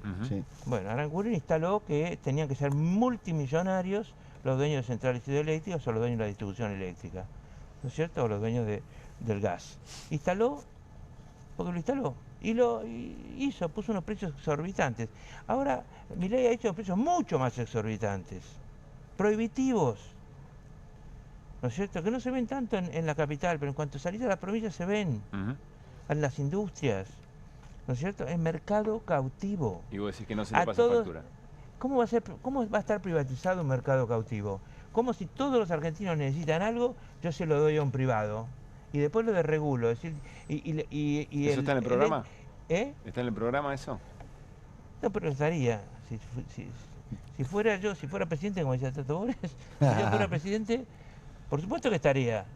No puede estar en manos privadas un mercado cautivo. Por ahí no sería la prioridad. Es decir, los esclavizás. Es una forma de esclavizarte una buena parte del ingreso. Mariano. No, voy a seguir profundizando sobre lo que hablaban del frente y la construcción política para ir a una elección. ¿Vos considerás que efectivamente la receta del frente amplio de variopinto es interesante y atractiva para la sociedad? ¿O en realidad lo que el reclamo que se está desarrollando en la gente, o en la gente no me gusta decir, en la sociedad, es una consolidación del peronismo como fuerza representativa de todo lo que generaba el peronismo en otros años? No, eso es lo que me gustaría, pero el arte de lo posible dice que si vos le querés ganar a alguien, es bueno que empiece a sumar. Es bueno que empiece a sumar y que siga sumando después. Es bueno las experiencias lo hizo Juan Perón en el año 71, 72, 73, ¿no es cierto? La hora del pueblo primero, ¿te acordás? Solano, vos no te acordás porque sos joven. No, que no me voy a acordar, hasta luego. ¿Cuál fue la primera palabra de Perón el 17 de octubre? Tenía 15 años, no me voy a acordar. Únanse. ¿Y qué dijo Francisco? Sigamos a Francisco porque Perón está un poco más lejos. Y muchos argentinos no lo conocieron ni supieron de qué hablaban. Sigamos, la unidad vence al conflicto. La unidad vence al conflicto, además de hablar de lo efímero de las cosas. Está bien, pero Perón tenía a Vicente Solano Lima, que era un conservador, pero el que conducía el barco y el que Vicente tomaba Solano las decisiones era Perón. Era un as de la cintura. Vicente Solano Lima. Perón dijo, los dos argentinos en los que más confío, SIC, lo dijo antes de venir en Madrid, son Silvestre Beñis y Vicente Solano Lima. ¿Eran muy peronistas los dos? Silvestre Beñis era fronticista, fue un gran gobernador de Santa Fe y lo hizo gobernador de nuevo. ¿Por qué dijo eso? Porque estaba abriendo y abriendo. Perón quería llevarlo a Balbín. Porque no era boludo y necesitaba también que los sectores conservadores... No, pero necesitaba que los sectores conservadores también aceptaran su regreso. ¿Por qué no levantás un poco el nivel moral y en lugar de decir, porque no era boludo, decir porque tenía una grandeza... Yo creo que era un viejo pillo y que se dio cuenta que él tenía que ampliar. Vos podés ser un tipo vivo, es fundamental ser vivo en todo, sí. Pero la viveza no excluye la nobleza. No, no, y la nobleza, no estoy hablando de valor, es querer la unidad, querer unir a los argentinos. Perón quería que Balbín fuera su vice. Pero Felipe... Y el partido justicialista entonces le impuso a Isabel. Se lo impusieron. Él estaba indignado por eso. Estamos estudiando el tema de nuevo, mucha gente, no yo, pero otros están estudiándolo bien. Y se ve que Perón no quería que fuera Isabel. Lo cual no quiero hablar mal de Isabel Perón para nada, que fue encarcelada, etcétera. Yo lo que quiero decir es que Perón jugaba en serio que fuera Balbín. A la unidad. Pero perdón, Felipe, vengo un poco más acá y mismo tema. El candidato que garantizaba eso era Alberto Fernández. El candidato que lo garantizaba antes era Daniel Scioli. Bueno, las experiencias no son buenas. ¿Qué tiene que ver eso? Y que son frentes que están buscando siempre. ¿Qué tiene que ver con el frente? Daniel Scioli. ¿No tiene que ver? No, tienen que ver con Cristina. No eran candidatos que garantizaban. No, tiene que ver con Cristina. No eran un frente tan... Fue un frente, pero no un frente tan amplio. Cuando yo digo un frente amplio, estoy diciendo un frente de gente que prefiere ir con el peronismo y con otros partidos porque no quiere más una Argentina con la que propone Milei. Es decir, pido poco. Pero ¿y vos ves muchos sectores que del centro hacia la derecha que se sienten más interpelados porque no avance Milei que por acompañar al peronismo? ¿Por qué no me das un poquito más de tiempo para que te diga, mira, ¿qué pasó que tanto se habló de Milei y sacó el 15% del electorado de su lugar, de la capital? Del lugar donde más lo vieron por televisión. Estás haciendo una lectura muy crítica. ¿Te parece una gran elección como para agrandarse? No. Además, ¿vos crees que los diputados que salgan, que hagan campaña contra Milei, cualquiera sea su partido, el lugar que eligen para ir, cuando lleguen van a ser igual que estos? No. Van a ser mucho más opositores. No sé si van a ser mucho mayor en cantidad, pero que van a ser mucho más opositores, no te quepa la menor duda. Otra de las cosas que comentabas recién, que era el avasallamiento de las libertades individuales. Dijiste que este gobierno avasallaba las libertades. De la legalidad, sobre todo, ¿no? O de la legalidad. ¿Cómo llegamos cómo llegamos la sociedad a confundirnos tanto que el avasallamiento de la legalidad se considera que es una lucha por la libertad? ¿Qué pasó en el medio para llegar hasta aquí? No, lo que pasa es que hay todo un mecanismo de difusión comunicativo tendiente a mostrarle que cualquier avasallamiento en realidad es un grado de libertad mayor para la gente, porque los culpables que los tenían encerrados en algo eran los políticos de siempre. Ese mecanismo, esa especie de extorsión, para hacerle creer a la gente que va a sentir un alivio, no hay tal alivio. Si hay algo que no tiene la gente en la Argentina hoy es alivio. Por favor. En la calle la gente está mustia, hay otra segunda desesperación, que es el problema que tengo, que esto que voté no me gusta nada, pero lo voté porque no soportaba a los anteriores. Eso también está en mucha gente. Entonces, estamos hablando de un magma que es dinámico, muy dinámico, que va a cambiar y cambia mucho más rápido. Vos mirás la misma cuadra y la misma esquina, y si la filmara todos los días, notarías algunos cambios.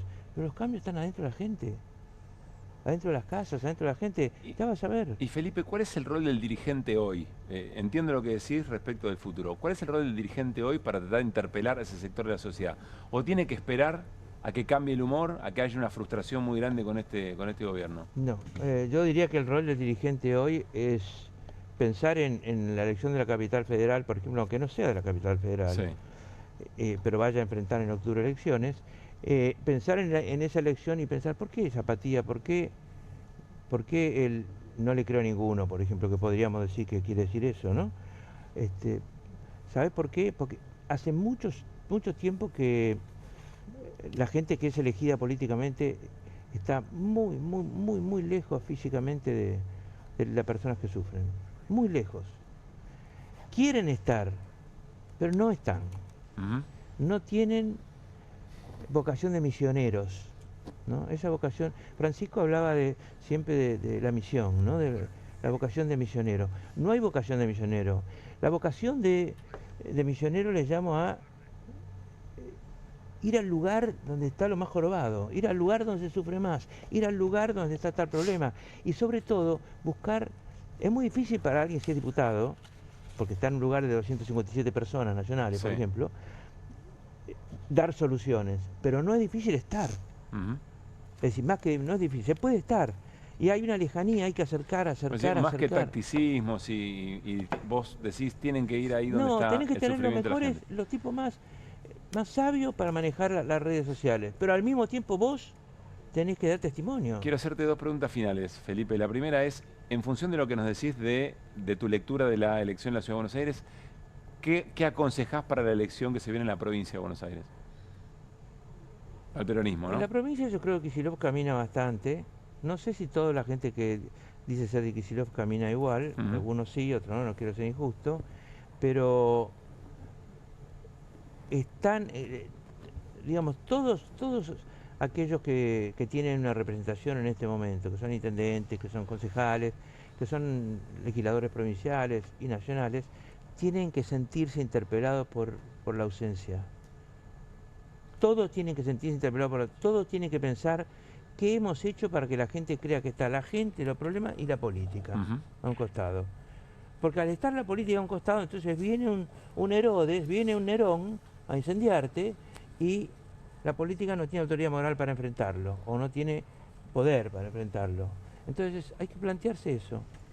Son muchas cosas las que he dicho, pero hay que plantearse eso. Estamos lejos. ¿Cómo se resuelve la siguiente e hipotética situación? El 7 de septiembre, elecciones adelantadas, elecciones segmentadas.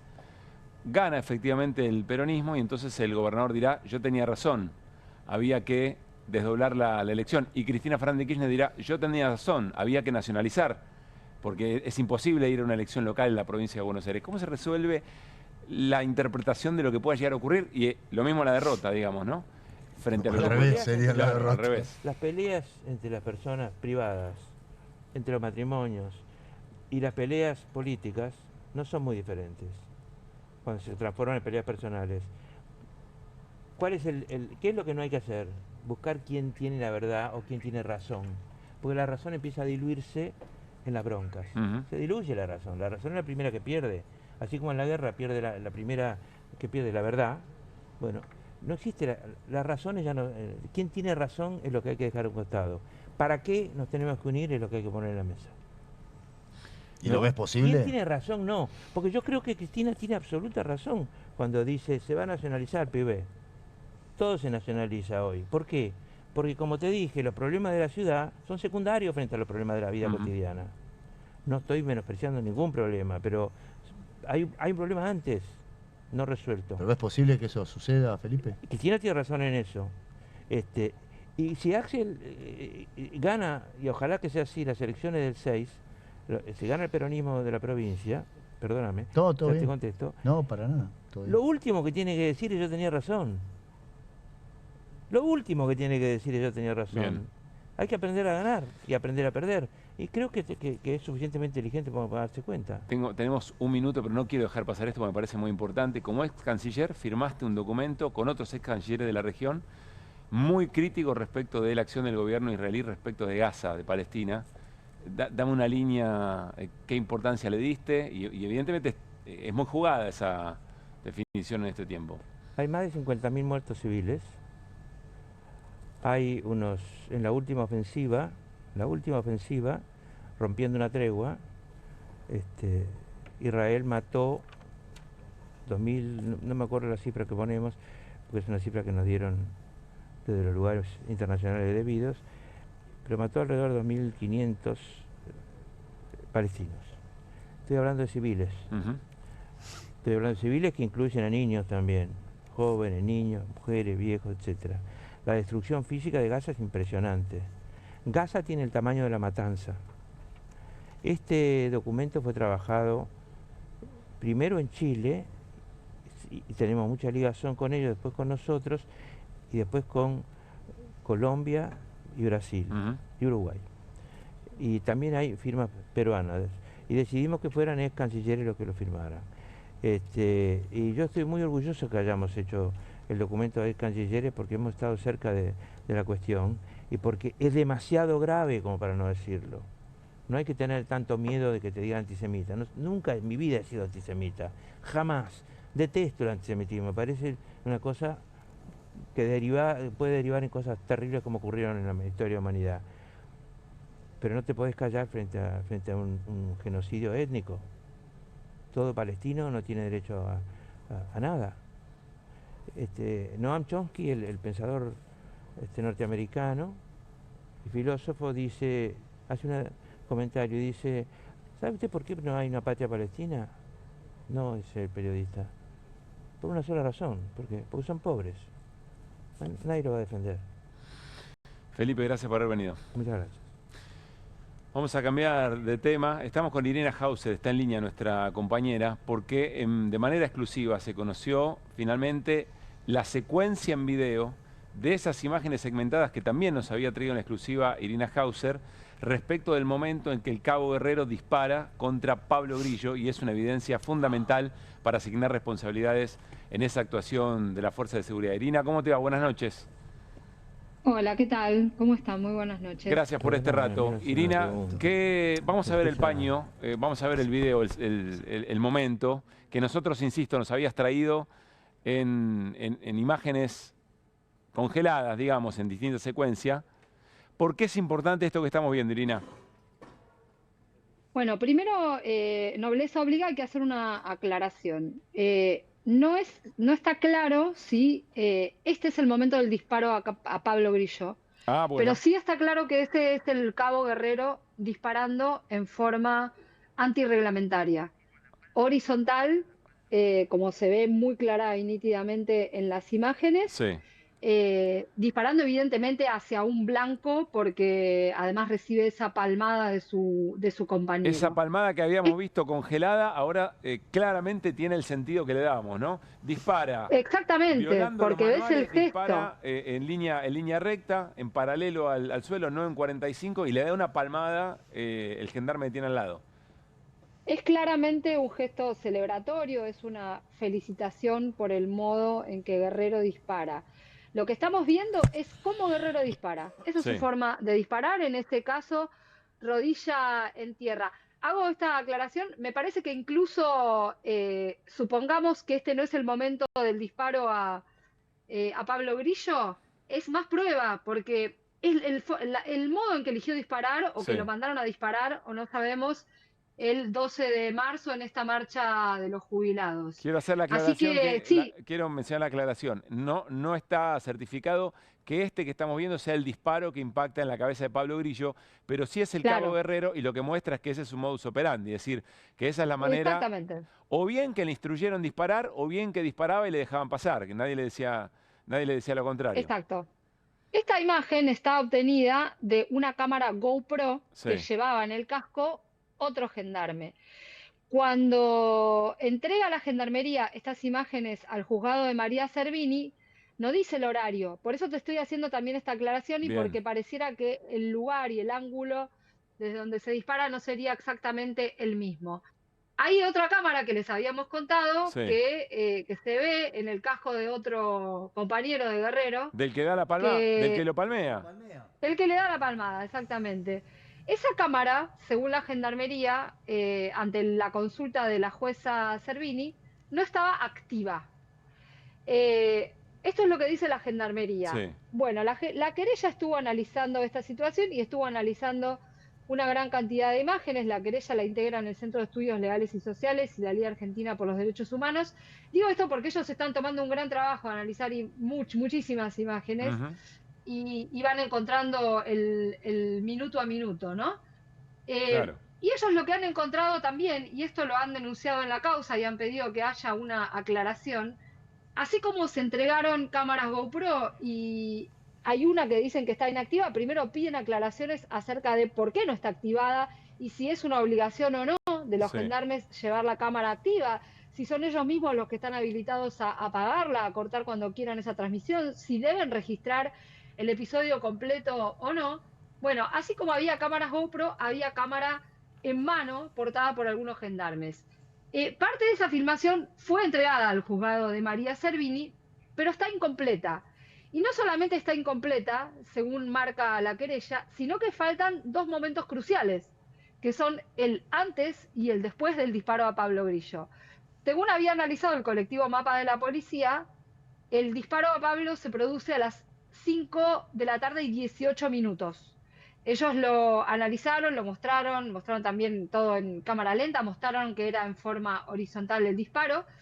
Y lo que en esta cámara, que es manual, falta es el intervalo entre las 17:09 y las 17:17, o sea, un minuto antes del disparo. ¡Qué bárbaro! Y el momento posterior, que se corta a las 17:24 y se da inicio a otro nuevo a las 17:28, con lo cual pareciera que alguien borró o alguien editó o algo exactamente ese momento en el que se da el disparo. No, faltan los anteriores y posteriores. ¿Se entiende? ¿Y eso qué se podría buscar? Eso ahí? podría ser significativo porque uno no sabe qué dijeron en el momento previo y en el momento posterior. Digo, Bien. puede haber gente hablando. Entiendo. Así como contamos que en un audio se escucha que alguien dice estamos excelente, Sí. no sabemos qué puede decir. No le perdonen. No le perdonen, hijos de puta. No le perdonen, hijos de puta. Estamos excelentes. ¿No? Muy bien, claro. Podría haber ahí, se podría escuchar algo que podría implicar o alguna orden o esclarecer efectivamente, bueno, cómo se llega a tomar la decisión del propio disparo. Irina, quiero decirte, lo que estamos viendo es muy importante. Hay dos elementos, ¿no? Quiero insistir con esto. Hay un elemento que es el modo en que dispara Guerrero y el otro elemento es la palmada. Sí, la palmada es muy impactante. Es explícita. Que es habilitante, que legitima, porque uno imagina que no se le puede escapar el modo en que está llevando adelante su operación, la operación del propio Guerrero, ¿no?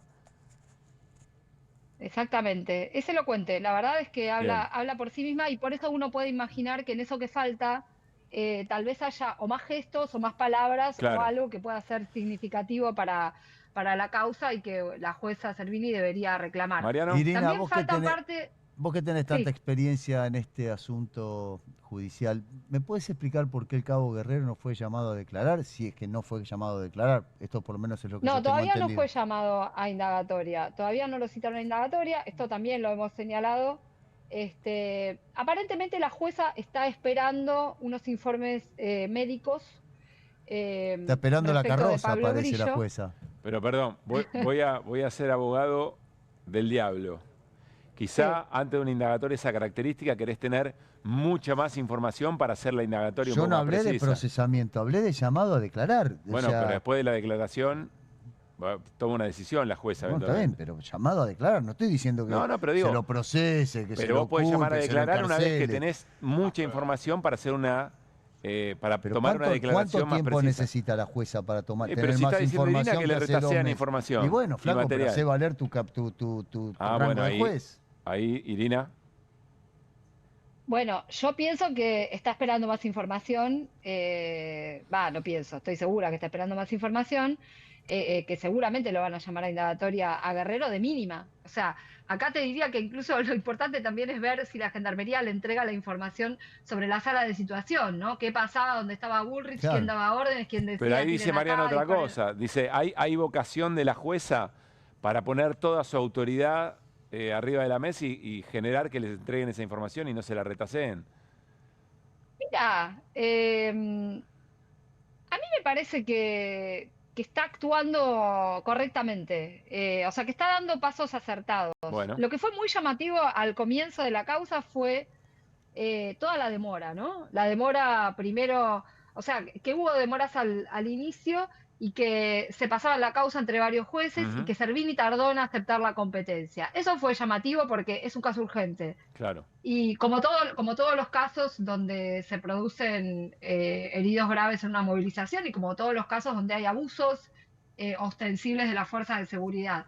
Ahora también, como hablamos ayer, hay una causa nueva cada miércoles. Lo que sucedió el 12 de marzo es que Pablo Grillo quedó al borde de la muerte. Los informes que está esperando el cuerpo médico forense, la jueza, son para saber justamente la gravedad de la herida que padeció.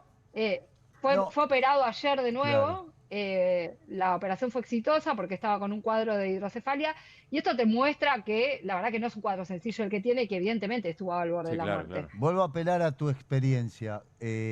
Diga. Demos vuelta a la historia, Un manifestante tira una piedra, le pega en la cabeza a un policía y ese policía sufre las consecuencias que sabemos que sufrió ya sé lo que me vas a preguntar. Ya lo hubieran llamado ¿No estaría detenido en Sing Sing el manifestante? Bueno, es que si ustedes, si no les falla la memoria, el año pasado hubo gente detenida hasta 3 meses después de la causa. Bueno, pero entonces que no me venga. Entonces, la jueza, fenómeno, todo bien, está procediendo. Está procediendo con un tanto de cautela la jueza, ¿no? Mínimo. Pie de plomo. Puede ser. Sí, no te lo voy a discutir. Sí. Qué sé yo. Yo no soy jueza, pero está me parece que hay un montón de material acá. Debería ser jueza. Debería, ¿no? Bueno. Haces mal. Recordemos el episodio. Está bien el ejemplo que da, 33 personas fueron, ¿no? Si no me equivoco. Exactamente. Entre ellas... Estuvieron detenidas en cárceles federales, además. Fue una barbaridad. ¿Se acuerdan que tuvimos en QR? Claro, en QR tuvimos un joven al que le habían vendado los ojos y le decían al oído, con los ojos vendados, y creo que también les pegaban. No quiero decir algo que no recuerdo con exactitud, estaban Irina. Estaban adentro del penal de Seiza. Estaban en el penal, les pegaban y les decían, decime a qué partido, decime dónde militás, mientras la fajaban. Exactamente. Recordemos el gordo del mortero. ¿Cuánto tiempo estuvimos con el gordo, el que tiró con el mortero en la marcha de jubilados? Era como si fuera, un terrorista. Mason el tipo, había matado a 200 personas. Y había tirado con un mortero que está mal. No digo que esté bien, pero... hay alguna doble vara. Claro, ¿no? Tenemos que también empezar a exigir como sociedad mínimas respuestas por parte de la justicia. ¿Qué sé yo? Hoy Daer va a la Casa de Gobierno a hablar con el jefe de gabinete, sale y en lugar de decir, no, nos dicen que no a todo, vamos a ir al paro y se vamos a ir a la justicia. Todo es demencial. Y cuando sabemos la justicia que tenemos, a eso me refería. Me gusta cómo Mariano nos va demostrando que todo tiene que ver con todo. Sí. Y está muy bien. Irina, ¿nos reencontramos mañana? ¿Toca? ¿O no? Mañana viene Irina. No, el lunes. Lunes, Irina. No, te extraño, Irina, vení, no estás al lado mío. Gran abrazo y gran trabajo, Irina, como siempre. Abrazo grande. Que estés muy bien. Continúan los estrenos en el Centro Cultural de la Cooperación Floreal Gorini. Mañana, viernes 23 de mayo, 8 de la noche. Escucha, Guido. Comienzan las funciones de Allá por el Veintitangos, un sainete criollo a cargo de la Compañía Argentina de Teatro Clásico, con autoría de Chiarino y Doria y dirección de Santiago Doria. Mariano, esto es para vos. Domingo 25, 7:30 de la tarde, se estrena Paisaje, una obra de Harold Pinter, con dirección de Facundo Ramírez y actuación de Marcela Ferradas. Me encantaría ir. Y el mismo Ramírez, ¿tenés que hacer otra cosa? Tengo que ir a la cancha a ver a San Lorenzo. Todos los jueves de mayo, a las 8:30 de la noche, continúa además Jardines Humanos, una obra de danza teatro con autoría, coreografía y dirección de Francisca Barría, Ampuero y Belén Valido. Y no se pierdan las últimas funciones de Muñeca o El Naufragio, los domingos, 7 de la tarde, en el Espacio Barleta, la otra sala del Centro Cultural de la Cooperación, en Diagonal Norte 943. Para más información pueden visitar la agenda completa en la web del CCC, www.centrocultural.coop, o seguirlos a través de sus redes sociales. Y además a vos tu equipo te deja que vayas a ver lo que quieras de todo esto. Sí, es correcto. Bueno, mirá nada más. Qué golpe bajo. ¿Sabés quién está contento? Nuestro amigo Restivo. ¿Por qué está por Independiente? Está muy contento. ¿Sabés qué hizo Restivo? No sé qué hizo Restivo. El partido es 6:30 de la tarde. Va a verlo por televisión porque no consiguió entradas. Sábado. Pero va al teatro a las 8:30. Saca cuentas. O sea, cree que va a ganar y que no va a haber penales. Ojalá que no le agarren los penales mientras está haciendo la cola en el teatro. ¿Cómo me voy a reír de Restivo? Tanda, ahí estamos, dale.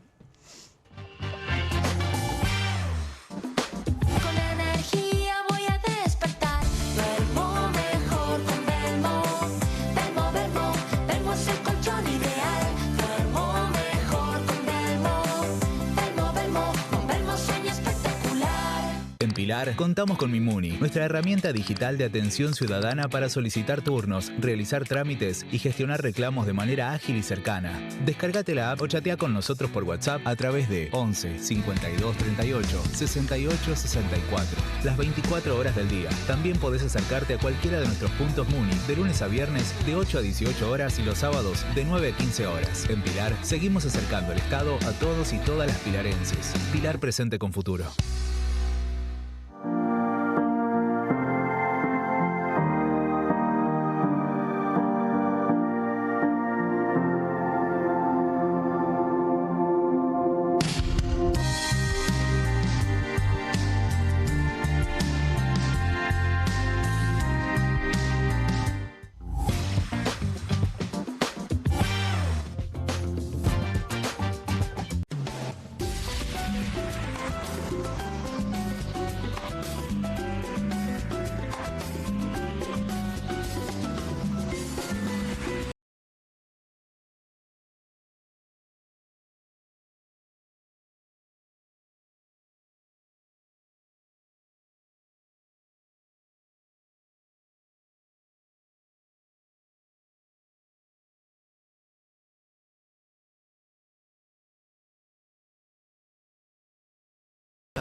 Práctica.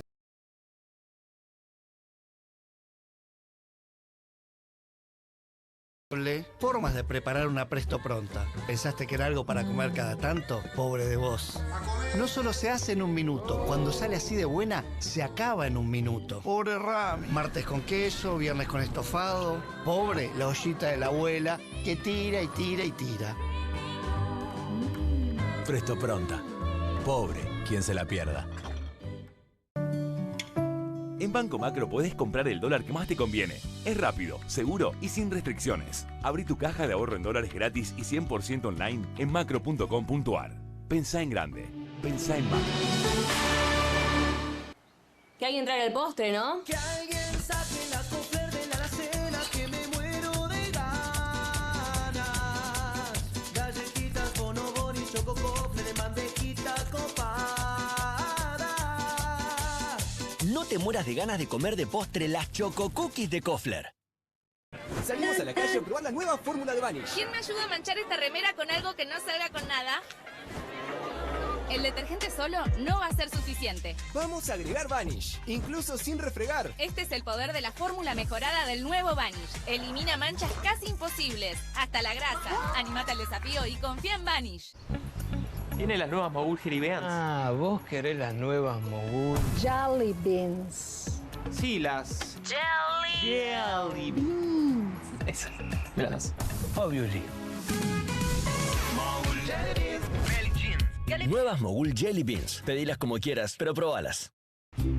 Las casas usan diferentes perfumes. Eligen oler a café en la mañana, a veces a ropa recién lavada y otras a madera. Pero cuando quieren oler a limpio, eligen Prosenex. Sentí el perfume de la limpieza. Prosenex, limpieza que se siente.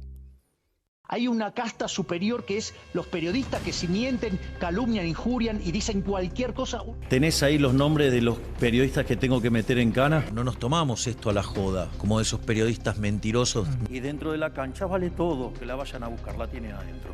Soy un abanderado de la batalla cultural, pero los imbéciles con déficit de IQ doméstico, ¡ay, no, miedo!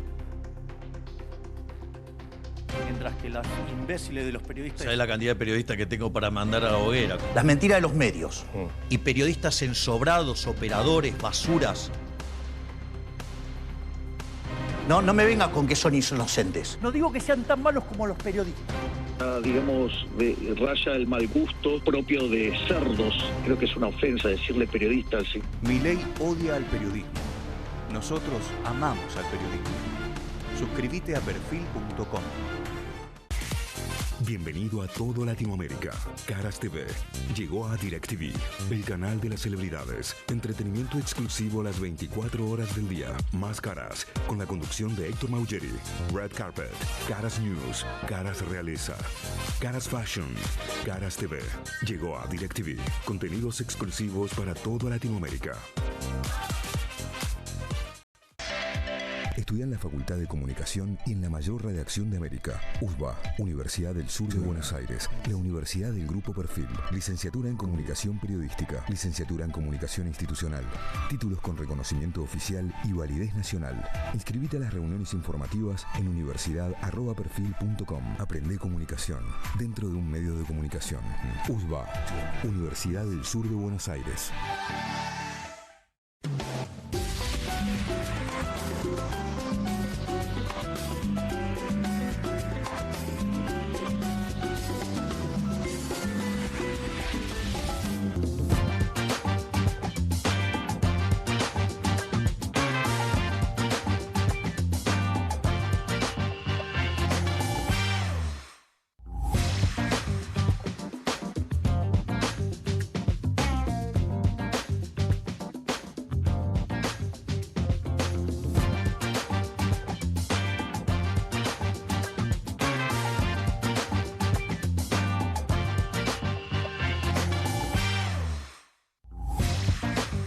Bueno, muy bien, seguimos en QR y tenemos segmento, Batalla Cultural, con un contenido muy especial en esta oportunidad. Ahí está nuestra portada.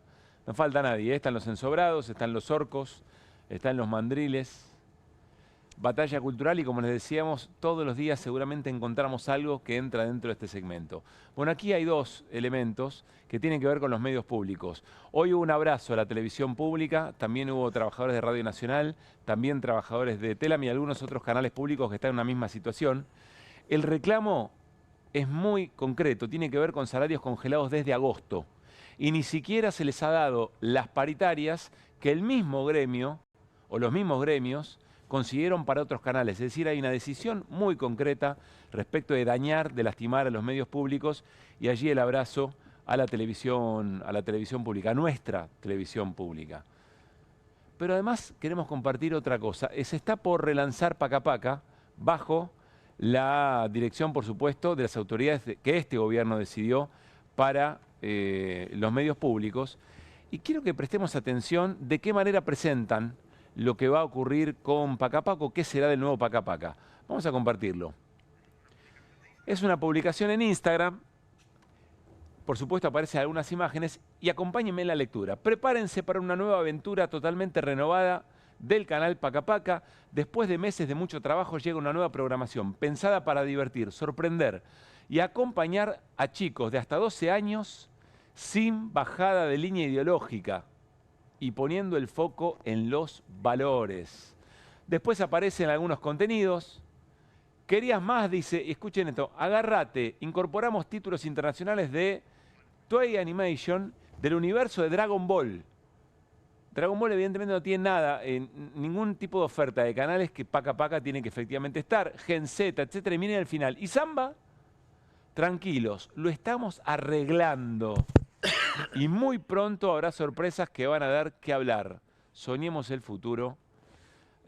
Bueno, sin bajada ideológica Paca Paca, y a Samba lo están arreglando. ¿Qué será arreglar a Paca Paca? No, vas a ver un Samba que está indignado. Mete miedo. Totalmente indignado. Además, Dragon Ball es una línea ideológica, digamos, ¿no?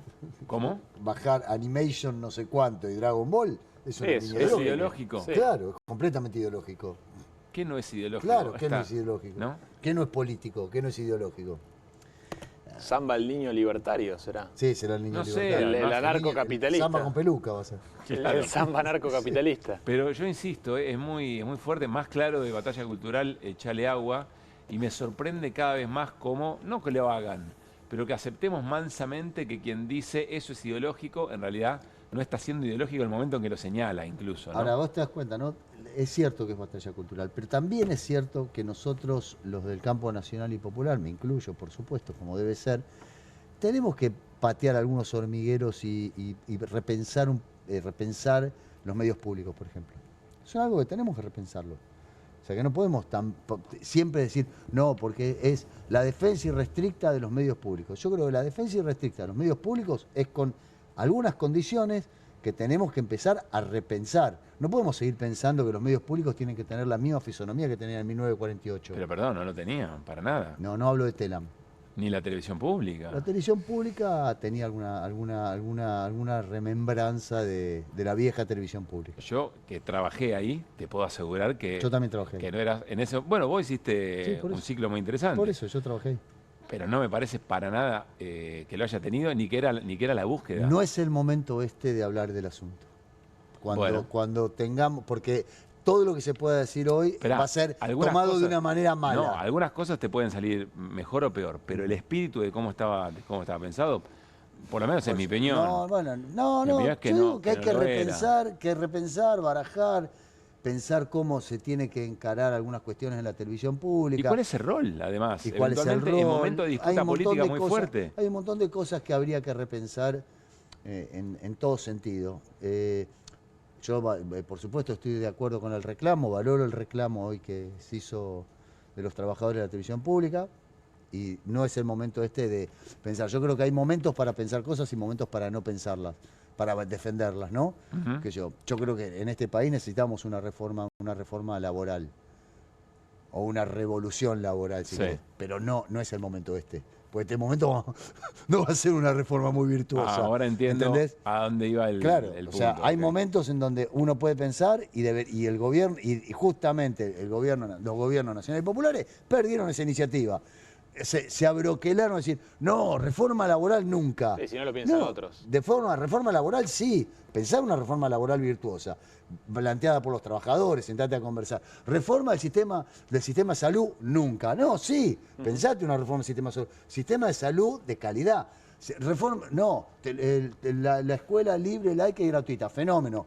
Laica, libre y gratuita, de calidad. De calidad. Entonces, ¿puede decir que los debates que no se dan en determinado momento, después otro... Exactamente. Son los debates que perdemos después cuando perdemos las elecciones. Entonces tenemos que, algunos hormigueros, dejarnos de decir las consignas, ¿viste? Y sentarnos en esas consignas. Totalmente. No, la libertad, quiero pensar en metas de eficiencia. Quiero detenerme en lo que están sufriendo hoy, digamos. Sin duda. ¿no? ¿Qué acabo de Por decir? eso, ¿Qué acabo de decir? No es el momento pero en el momento indicado hay que... En el momento indicado hay que ponerse a discutir. Es un modus operandi del gobierno. No solamente son los trabajadores de Telam, son los trabajadores de empleados del comercio, son muchos gremios. Sí. Bueno, y una cosa más, hace pocos días cumplió 80 años la Agencia Estatal de Noticias Telam. Lo que se siente, la ausencia de una agencia estatal de noticias. Y ahí tenés un ejemplo de una reconfiguración. En la federalización de la agenda, ¿no? Y ahí tenés una reconfiguración.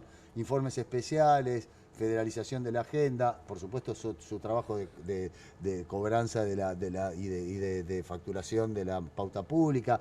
Tenías una reconfiguración de la agencia Telam. La agencia Telam realmente era muy pujante y los informes que había en Telam eran extraordinarios. No, y el sentido mismo de la agencia estatal de noticias. Pero no podés pensar una agencia de noticias con las mismas características de una agencia en la década del 70, del 80 del siglo pasado. O sea, cuando la gran fuente que alimentaba a los diarios, o sea, la revista, eran los cables.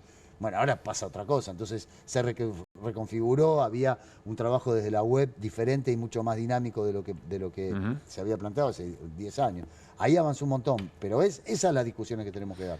Bueno, vamos a cerrar con algo que ocurrió hoy en la conferencia de prensa del ministro de Economía Caputo, por supuesto, comenzada por el vocero presidencial Manuel Adorni. Preguntas y respuestas. Yo quiero insistir con lo importante del trabajo